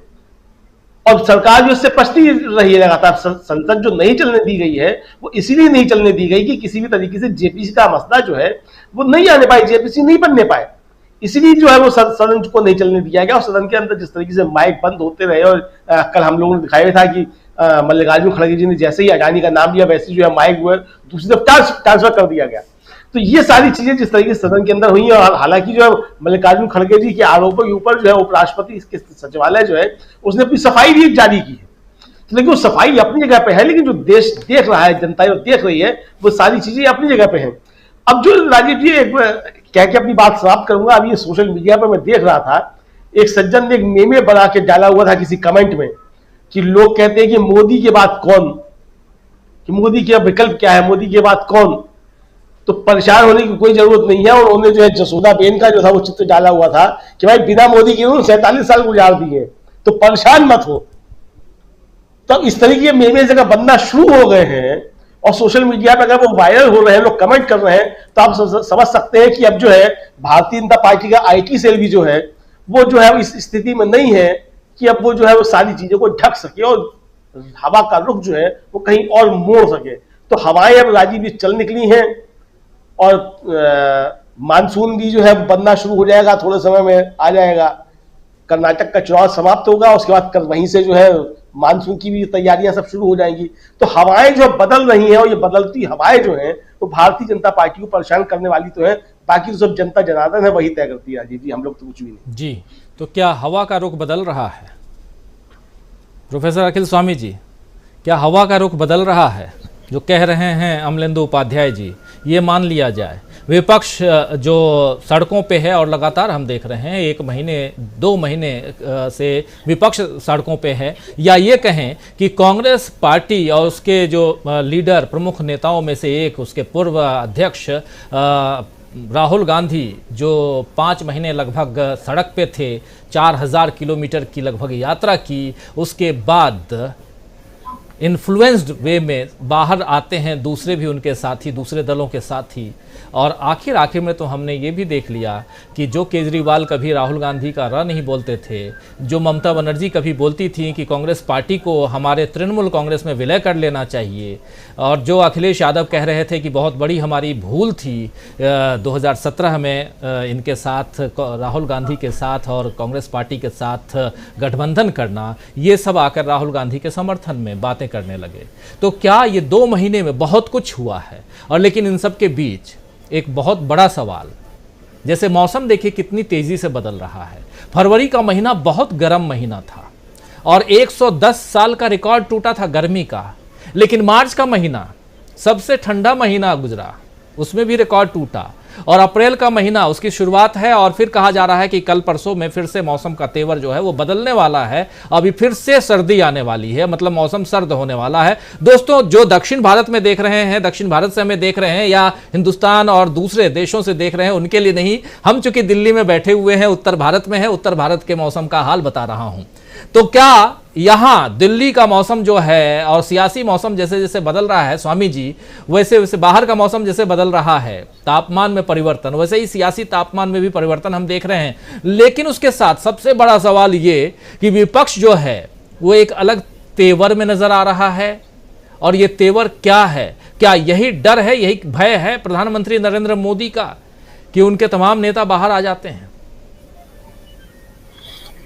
देखिए राजीव जी, वास्तविकता में मैं मानता हूं कि विपक्ष के तेवर से नहीं परेशान है मोदी जी, वो जनता के तेवर से परेशान है। देखिए राहुल गांधी ने जो पिछले 5 महीने में किया है, जो विपक्ष एकजुट हुआ है, ये तो बाई प्रोडक्ट है। असली जो घटना घटी है 2-3 चीजें हुई हैं। एक तो राहुल गांधी की छवि को जिस प्रकार से खराब किया गया था, राहुल गांधी की छवि अचानक उल्टी डायरेक्शन में बहुत अच्छी तरह से इंप्रूव हुई है। राहुल के बांधे में जो एक राहुल गांधी के बारे में लोगों के दिमाग में भ्रम पैदा किया था वो टूट गया है। यह पता चल गया है कि राहुल गांधी जमीन के नेता हैं, जनता के नेता हैं, मलम लगाने वाले नेता हैं। अब यह अखिलेश यादव, ममता बनर्जी की मजबूरी है कि जब राहुल गांधी की स्वीकार्यता वो देख रहे हैं तो राहुल गांधी के पीछे जाके खड़े हो जाएं। अब आप लीजिए इसके साक्ष्य। बिहार के अंदर एमएलसी के इलेक्शन अभी हुए हैं, आप बिहार के हैं। 5 इलेक्शन के रिजल्ट्स में से 1 बीजेपी जीती है, 3 महागठबंधन जीता है और 1 केवल इंडिपेंडेंट जीता है। मतलब 20% सीट मिली है बीजेपी को। यह है जनता की ताकत। आज की तारीख में राजीव जी, 5 महीने पहले जब मैं जनता से बात करता था, मैं अपना खुद का सैंपल सेलेक्ट करता हूं और प्राइमरी डाटा लेता हूं। मैं सेकेंडरी डाटा पे विश्वास नहीं करता। प्राइमरी डाटा में 100 लोगों से बात करता था, 5 लोग केवल थे जो राहुल गांधी के समर्थन में बोलते थे, वो भी डर डर के बोलते थे। और वो भी मेरी क्लास में साउथ इंडिया के बच्चे बोलते थे। नॉर्थ इंडिया का एक बच्चा मुझे नहीं मिलता था जो कि राहुल गांधी के समर्थन में बोले। आज 60% बच्चे अडानी पे पूछ रहे हैं, किरण भाई पटेल को पूछ रहे हैं, चीनी कंपनियों के पैसे पे पूछ रहे हैं, 20,000 करोड़ पे पूछ रहे हैं, डिग्री पे पूछ रहे हैं। वो ये पूछ रहे हैं, भैया चलो मैंने इंजीनियरिंग किया, आपने राजीव जी इंजीनियरिंग किया, आपके जो डिग्री आपके पास है वो हजारों बच्चों के पास होगी डिग्री। एंटायर पॉलिटिकल साइंस की क्या पूरे हिंदुस्तान में एक भी और छात्र है, एक भी और छात्र है जिसके पास एंटायर पॉलिटिकल साइंस की डिग्री है? अब तो नई नई खबरें उतर रही हैं कि जिनके हस्ताक्षर हैं उस डिग्री पर, उनकी तो मृत्यु हो गई थी 2 साल पहले जब ये हस्ताक्षर हुए हैं, या उनके पास कार्यभार ही नहीं था। देखिए, वास्तविकता में अमित शाह ने मोदी जी के साथ एक बहुत बड़ी चाल चल दी है। ये मोदी जी ने नहीं कहा होगा मेरी डिग्री जाके दिखाओ। अमित शाह ने एक फर्जी डिग्री जाके जनता को दिखा दी और मोदी जी को फंसा दिया। हो सकता है वो चाहते हो मैं प्रधानमंत्री बन जाऊं और मोदी जी को अडवाणी जी की तरह बाहर कर दूं। तो ये खेल जो गुजरातियों के खेल हैं मुझे समझ में नहीं आते। कहां मोदी जी, कहां अमित शाह जी, कहां किरण भाई पटेल जी, कहां गौतम अडानी, विनोद अडानी जी। हम देखिए उत्तर प्रदेश बिहार वाले लिट्टी चोखा खाने वाले बड़े शरीफ लोग और सीधे साधे लोग होते हैं। हम बहुत ज्यादा ये धन कमाने में विश्वास नहीं रखते। हम तो पूजा पाठ में भगवान की सेवा में विश्वास करते हैं। पत्नी को हम छोड़ते नहीं, फर्जी डिग्री हम दिखाते नहीं, और चाहे पत्नी हमें कितना भी डांटे, पत्नी का साथ हम छोड़ते नहीं। जो छोड़ देते हैं हम इनको हिंदू मानते नहीं। जनता से डर गए हैं, ये विपक्ष से नहीं डरे हैं, और विपक्ष भी जनता के तेवरों से डर गई है जिससे मोदी जी डर गए।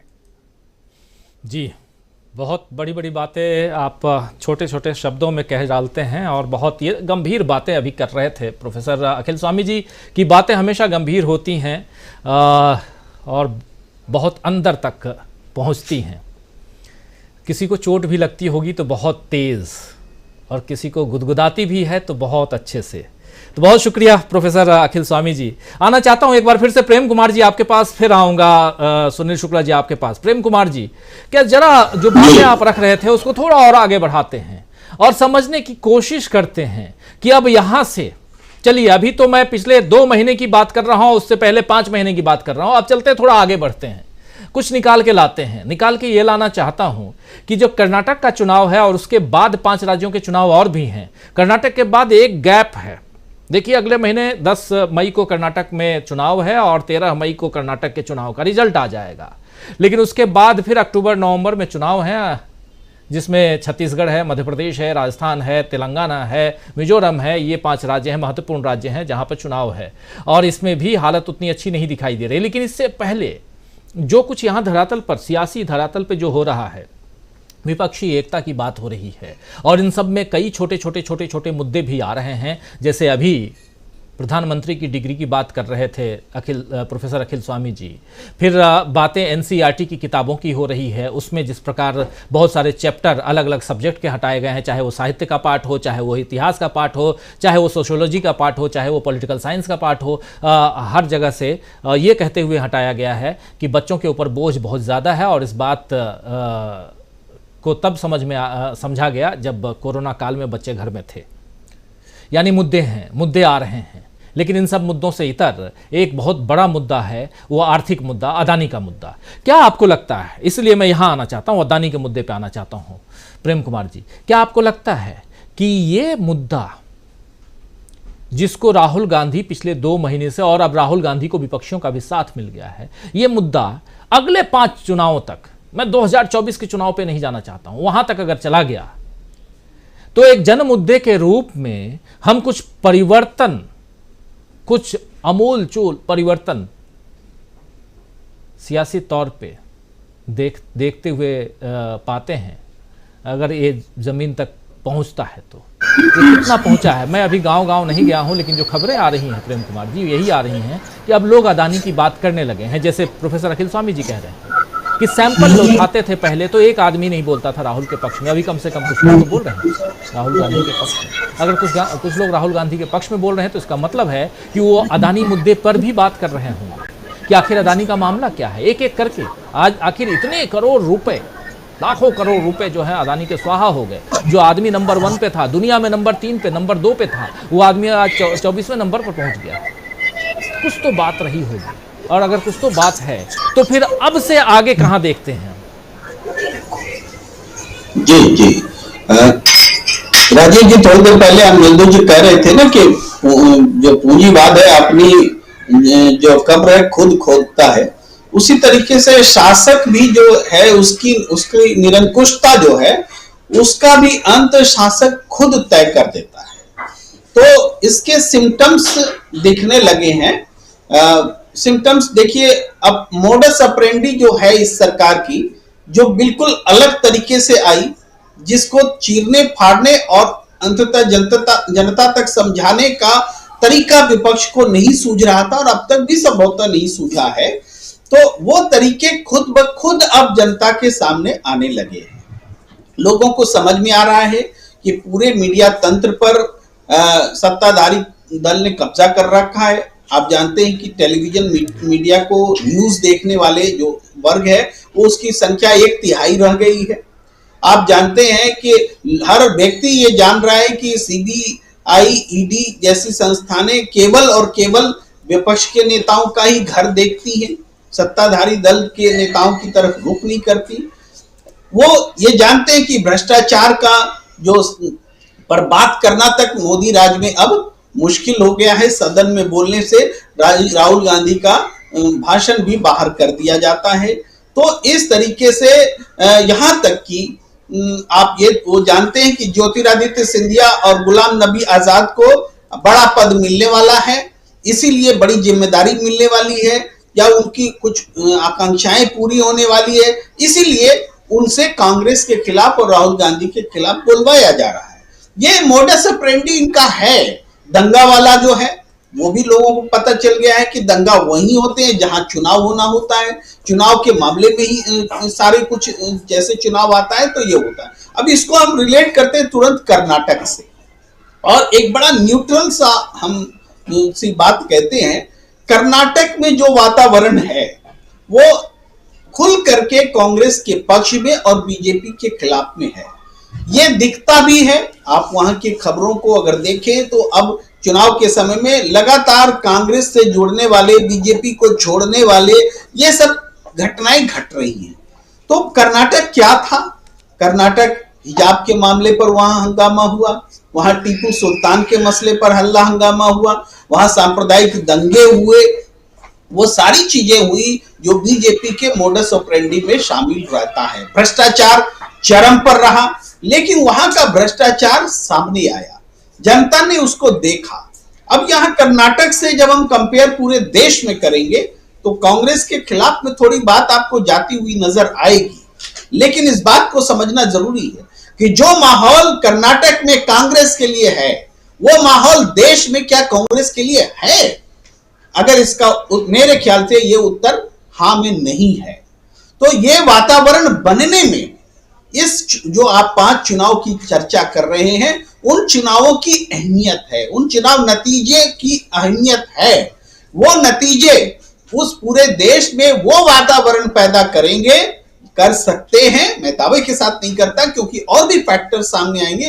देश में इस भ्रष्टाचार के बारे में, जैसे कर्नाटक में अगर लिंगायत मठ खुल करके बोल रहा है तो देश में यहाँ ऐसा होना चाहिए हो सकता है बीजेपी की तरफ से कोई भ्रष्टाचार को सामने लेकर के आए, या ऐसी कोई बड़ी घटना का हमें इंतजार है जिससे फिजा फटेगी और वो कर्नाटक में जो वातावरण बना है वो वातावरण पूरे देश में बनेगा। तो ये 5 जो चुनाव आप बता रहे हैं, कर्नाटक में निश्चित रूप से कांग्रेस सामने आ रही है, उसके सिम्टम्स नजर आ रहे हैं, और इस चुनाव का असर बाकी प्रदेशों में, जिसको कि बहुत पहले से आकलन करना बहुत ज्यादा उचित बात नहीं है, मैं मानता हूं कि उसका इंपैक्ट जो है बाकी राज्यों पर पड़ेगा। और जब 5 राज्यों का इंपैक्ट पड़ेगा तो मैंने पहले भी कहा कि जो बीजेपी नरेंद्र मोदी जी की सरकार में पहले कार्यकाल में अपने चरमोत्कर्ष पर पहुंची थी, वो बीजेपी दूसरे कार्यकाल में वो उस स्थिति में नहीं है।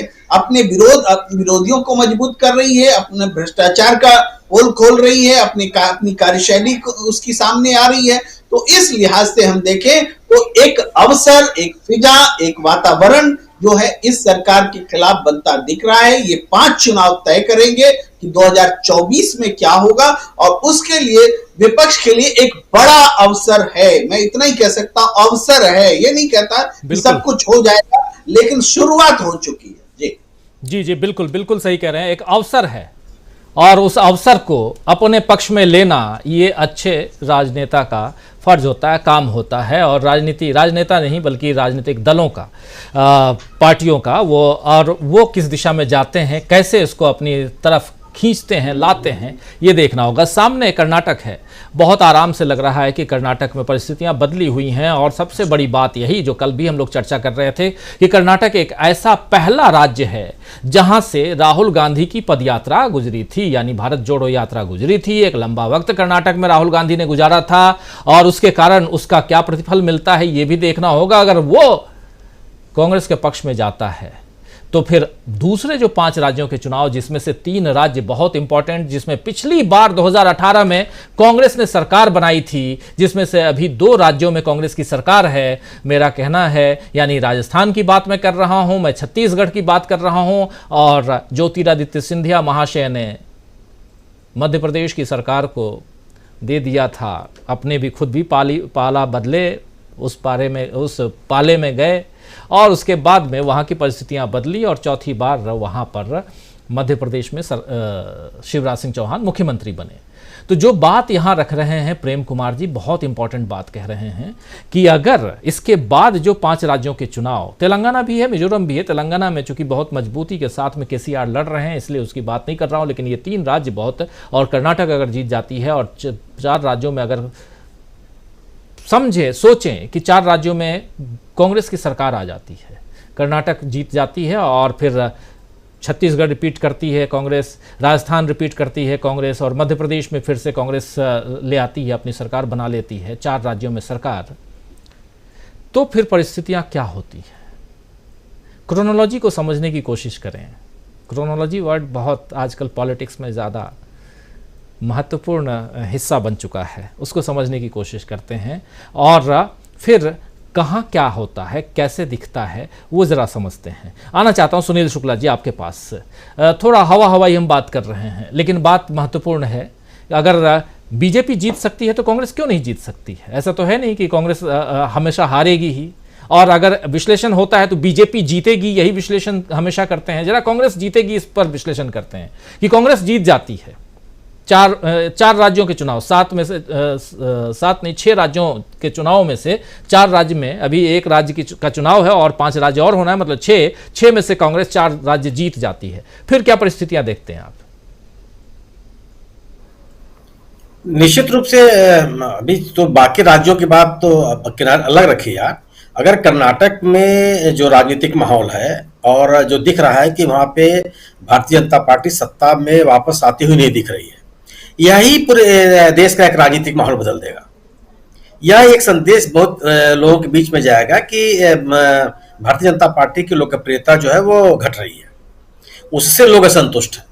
क्योंकि हालांकि कर्नाटक में जो पिछला चुनाव हुआ था उसमें भी जनादेश भारतीय जनता पार्टी के पक्ष में नहीं था। भारतीय जनता पार्टी ने उसको, जिसको लोग कहते हैं कि ऑपरेशन लोटस, उसके माध्यम से सत्ता हासिल की थी। और आज जो है स्थितियां दिखाई पड़ रही हैं कि अगर भारतीय जनता पार्टी के लोग पार्टी को छोड़ करके कांग्रेस के सदस्यता ग्रहण कर रहे हैं, जनता दल यस के लोग पार्टी छोड़ करके कांग्रेस की सदस्यता ग्रहण कर रहे हैं। भारतीय जनता पार्टी अभी तक अपने उम्मीदवारों का नामों की घोषणा नहीं कर पा रही है। तो यह संकेत है कि भारतीय जनता पार्टी वहां बैकफुट पे है।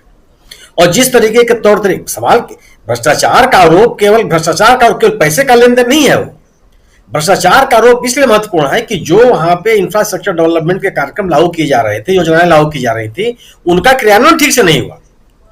जो रोजगार सृजन के मुद्दे हो, स्वास्थ्य का मुद्दा हो, शिक्षा का मुद्दा हो, उन सभी मुद्दों पे सरकार फेल हुई है। तो भ्रष्टाचार का मुद्दा क्यों नहीं है कि किसी ने रिश्वत ले ली, किसी ने रिश्वत दे दी। ये भी है कि गवर्नेंस के नाम पर सरकार फेल है। और भारतीय जनता पार्टी के खिलाफ जो मुद्दे वहां उठे हैं और जिस तरीके से यह अपने आप को समेटने का प्रयास कर रही है कि जैसे कि उन्होंने आरक्षण का एक नया मुद्दा, एक नई भाषा शुरू कर दी, अल्पसंख्यकों से आरक्षण छीन करके उन्होंने वो कालिगा और लिंगायतों के बीच में बांट करके उनको संतुष्ट करने की कोशिश की। तो और आप अपने सरकार के बारे में कोई बात करने के लिए तैयार नहीं है। तो अपने आप में बहुत बड़ा संदेश जाएगा। और जो अभी स्थिति बिल्कुल अच्छा, कांग्रेस के पक्ष में ही बड़ी बात है कि कांग्रेस के जितने भी नेता वहां पे हैं, आज भारतीय जनता पार्टी का कोई नेता ऐसा नहीं है जो जिसको पार्टी आगे करके अपना प्रचार अभियान चला सके। और उसके उलट इनके पास जितने नेता हैं, चाहे वो राष्ट्रीय कांग्रेस के अध्यक्ष हों, चाहे मल्लिकार्जुन खड़गे जी हों, चाहे सिद्धारमैया साहब हों, चाहे वो डी शिवकुमार हो, सबके जनाधार हैं और पब्लिक कनेक्ट बहुत जबरदस्त है। तो कांग्रेस भारतीय जनता पार्टी के मुकाबले बहुत आगे है। और अब देखिए, अब सवाल ये नहीं है ना कि जो पक्षधरता कर्नाटक में कांग्रेस के प्रति है वो अन्य राज्यों में है कि नहीं है। कांग्रेस महत्वपूर्ण ही नहीं है। महत्वपूर्ण यह है कि जो 2014 और 2019 में बीजेपी की स्वीकृति थी, जन स्वीकृति थी, वह है कि नहीं है।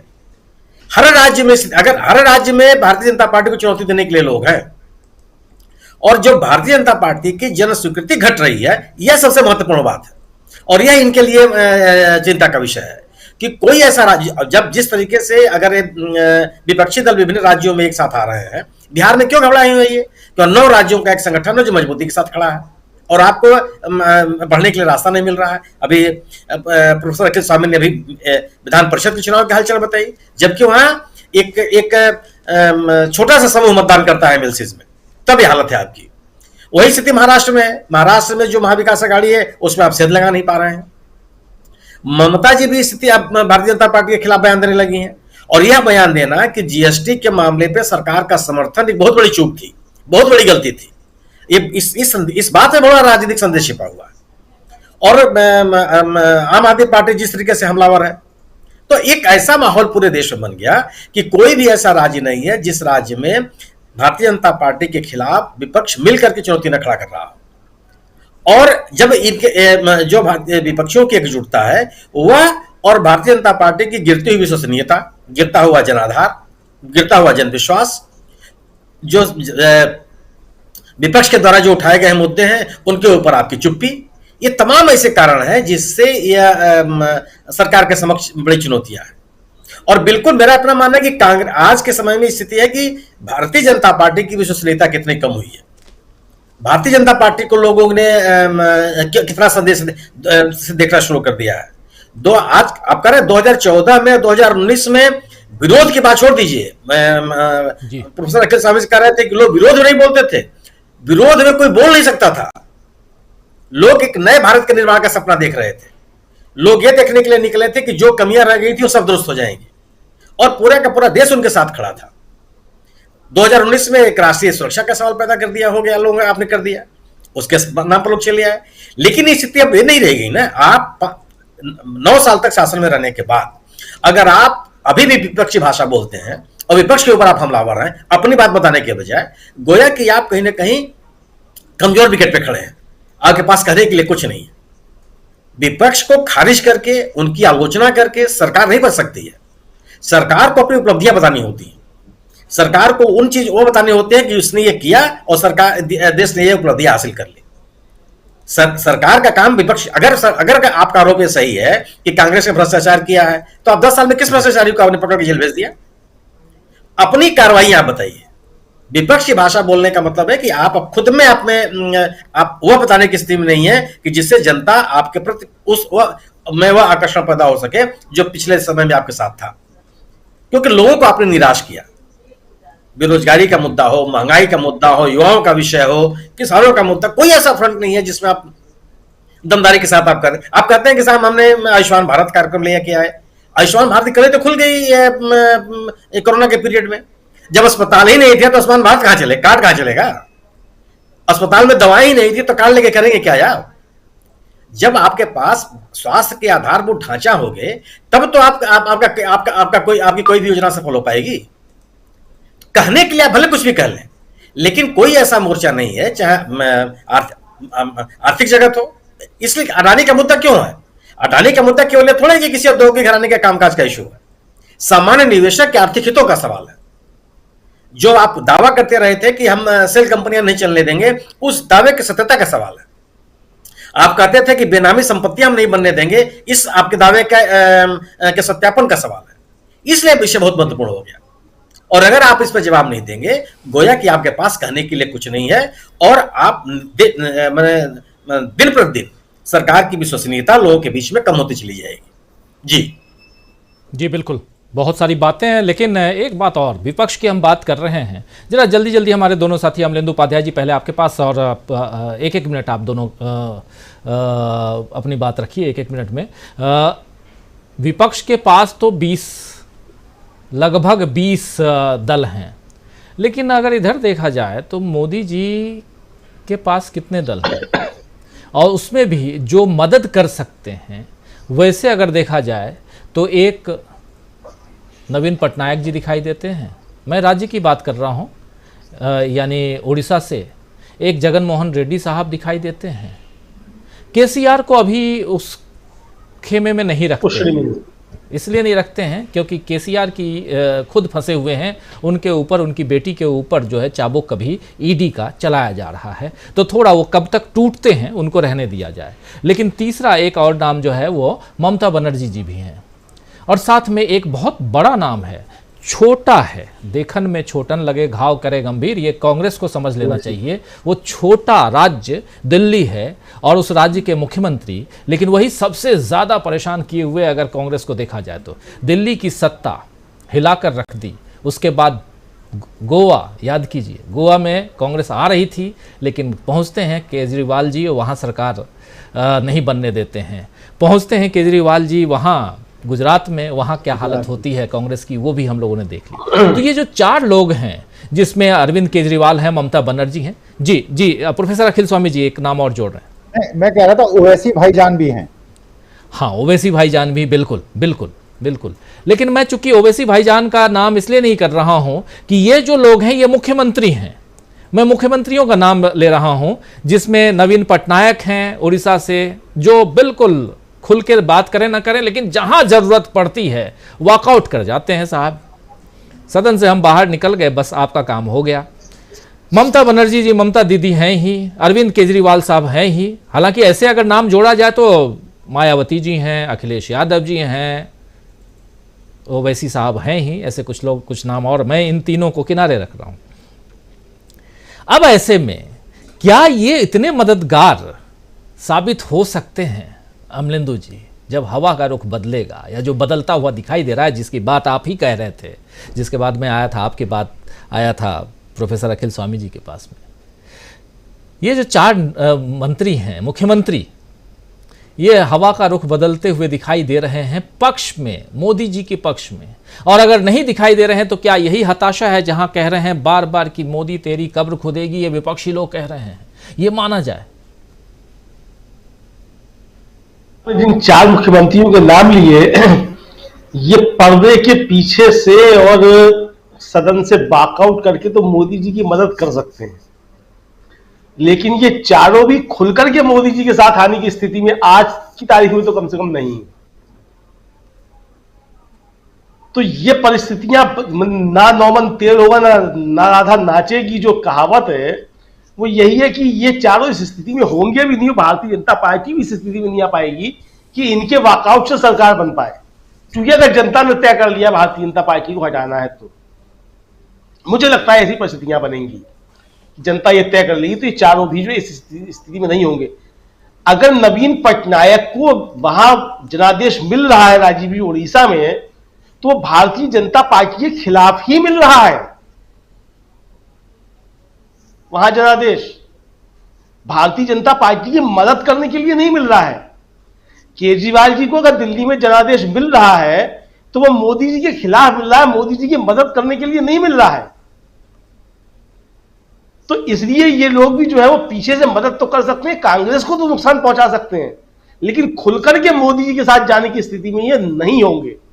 दूसरी जो एक बड़ी बात राजीव जी है कि विपक्ष के पास तो 20 दावेदार है प्रधानमंत्री पद के, यानी वहां कोई टोटा नहीं है कि मोदी जी के नहीं है तो कौन, भारतीय जनता पार्टी में कौन है जो मोदी जी के बाद कौन किया, अगर सवाल उठ जाए तो मोदी जी जो है वो विपक्ष से तो जूझ ही रहे। वहां तो 20 दावेदार है प्रधानमंत्री पद को, सब जो है अपने बता रहे हैं कि हम दावेदार हैं और उनके अंदर योग्यताएं हैं, क्षमताएं हैं। लेकिन भारतीय जनता पार्टी जो है वो आज तक मोदी जी का विकल्प अपने अंदर तैयार नहीं कर पाई है। तो संकट में जो भारतीय जनता पार्टी विपक्ष नहीं है किसी भी तरीके से, और यही भारतीय जनता पार्टी की और प्रधानमंत्री नरेंद्र मोदी की परेशानी का सबब है।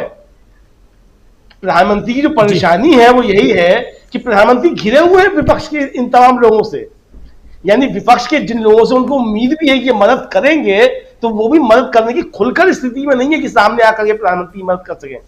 ममता बनर्जी जो है वो वॉकआउट करके कर सकती हैं, बिल पास करवा सकती हैं, लेकिन खुलकर के जो है अगर चाहे कि वो प्रधानमंत्री की सरकार मतलब मोदी जी के साथ आ जाए तो ये संभव नहीं है किसी भी हाल में। अब अगर ऐसा होगा तो ममता जी को बंगाल से रुखसत होना पड़ेगा। बिल्कुल, बीजू पटनायक को, नवीन पटनायक को उड़ीसा से रुखसत होना पड़ेगा। तो ये परिस्थितियां जो है यही भारतीय जनता पार्टी की प्रधानमंत्री परेशानी का सबब है राजीव जी, की परिस्थितियां जो है वो भारतीय जनता पार्टी के खिलाफ जा रही है। कोई खुलकर के उनके साथ आने की स्थिति में नहीं है। पीछे से भले ही कोई मदद कर सके, लेकिन वो पीछे की मदद करने की स्थिति बनेगी या नहीं बनेगी तो 2024 में पता चलेगा राजीव जी। बिल्कुल बिल्कुल, एक शॉर्ट एनालिसिस चाहता हूं अब डॉक्टर दीपक पासपोर्ट जी आपका भी, और ये एक ऐसा विषय है जिस पर बाद में आराम से इस पर चर्चा करेंगे क्योंकि बहुत कुछ है इसमें, और खासकर ये जो 4 मुख्यमंत्री हैं, इन चारों मुख्यमंत्रियों और केसीआर को अभी थोड़ा सा मुझे लगता है कि नवंबर दिसंबर में जब ये इलेक्शन होगा वहाँ का तेलंगाना का, उसके बाद केसीआर का रुख भी समझ में आ जाएगा कि वो किस खेमे में है। अब भी केसीआर थोड़ा सा डोल ड्रम में फंसे हुए हैं, इधर रहें या उधर रहें, और वो साफ दिखाई दे रहा है। क्या कहेंगे डॉक्टर दीपक पासपोर्ट? देखिए जी, आपने समय सीमा तय की, उसे हो सकता है मैं शायद 1 आध मिनट और ज्यादा ले लूं। 3 स्तर पर जो है परेशानियां जो है मोदी और भारतीय जनता पार्टी की नजर आ रही। मोदी की परेशानी ये है कि उनके छवि के द्वारा जो एक ईमानदार की जो छवि गढ़ी गई थी, वो छवि की चादर लगातार सिकुड़ती जा रही है। अगर वो खुद को ढकते हैं तो अंबानी और अदानी जो है वो चादर के बाहर निकल जाते हैं, और अगर वो खुद को और अदानी और अंबानी को ढकने की कोशिश करते हैं तो भारतीय जनता पार्टी जो है वो पूरी की पूरी उससे बाहर निकल आती है। मोदी के लिए सबसे बड़ा संकट है कि उन्हें अपने को भी बचाना है, अंबानी अदानी को भी बचाना है, और साथ में पूरी भारतीय जनता पार्टी को भी बचाना है। अब आप देखिए कि जिन 2 बड़ी बातों का, अदानी की जो बात है वो तो सामने आ गई, अब अंबानी को लेकर रफाल की बात हो गई। एक और बहुत बड़ा मुद्दा जो इंतजार कर रहा है सरकार बदलने पे, शायद उस पर कुछ और खुलासे होंगे, वो है पीएम केयर फंड के बारे में भी निश्चित रूप से बात होगी, जिसमें मोदी के साथ कोई भी दूसरा नहीं है, मोदी उसकी जिम्मेदारी किसी पर नहीं डाल सकेंगे, वो बड़ा संकट है। फिर वो ये भी जानते हैं कि इस तरीके से जो है आंतरिक विद्रोह या आंतरिक जो है वो संघर्ष को जो बढ़ावा मिल सकता है अगर मोदी इस तरीके से पूरे के पूरे एक्सपोज हो गए तो। तीसरी बात जो है, जो बड़ी परेशानी जिसका उल्लेख कई लोगों ने किया, तो मुझे ऐसा लगता है कि 2024 के बाद जो भी सज्जन भारतीय जनता पार्टी को फिर से सत्ता में लाने की कोशिश करेगा या मदद करता हुआ नजर आएगा, वो भारत के लोकतांत्रिक इतिहास में हमेशा के लिए खलनायक साबित हो जाएगा। इसलिए मुझे ऐसा नहीं लगता कि जिन मुख्यमंत्रियों का नाम हमने लिया है वो हो सकता है कि भारतीय जनता पार्टी को भी समर्थन न दे, हो सकता है कि कांग्रेस को सीधे समर्थन न दे, लेकिन वो ऐसी कोशिश जरूर करेंगे कि भारतीय जनता पार्टी यानी जो मोदी है वो फिर से जो है सत्ता में न आए। ये 3 परेशानियों से घिरे मोदी जो है उसी की निराशा का जो प्रतिबिंब है, जो रिफ्लेक्शन है, आज हमको उनके भाषण में देखने को मिला है। राजीव जी जी, बहुत बड़ी बात आप कह रहे हैं, और चादर वाली बात बिल्कुल इंपॉर्टेंट है कि किसको ढकें किसको छोड़ें, एक ही चादर है। मुद्दा भ्रष्टाचार का है, मोदी जी आज जब भाषण दे रहे थे तो उस भाषण में भी भ्रष्टाचार के बारे में बहुत सारी बातें कर रहे थे। भ्रष्टाचार के मुद्दे पर ही कांग्रेस पार्टी कर्नाटक में चुनाव लड़ रही है, 40% की सरकार, पे सीएम, ये तमाम बातें वहां चल रही हैं। लेकिन इधर नोएडा का जो मीडिया है वो कर्नाटक को नहीं दिखा रहा है। बहुत जल्दी हम कर्नाटक पहुंचने वाले हैं और आपको वहां की रिपोर्ट दिखाएंगे कि कर्नाटक में क्या कुछ चल रहा है। बहुत जल्दी इसके बारे में आपको बताएंगे भी। तो हमारी टीम पहुंचेगी कर्नाटक और ये समझने की कोशिश करेंगे हम कि क्या मुद्दा जो है, जिस मुद्दे की बात यहां दिल्ली में प्रधानमंत्री नरेंद्र मोदी करते हैं और जिसमें कहते हैं कि भ्रष्टाचारी जो हैं पूरे एक जगह एक कुनबे पे आ गए हैं। कभी किसी इन्हीं ग्रुप में से अमित शाह जी ने कहा था कि जब बाढ़ आती है तो सब एक ही पेड़ पे चढ़ जाते हैं और वहाँ पर ये पता नहीं चलता कि कौन सांप है, बिच्छू है और तमाम अलग अलग।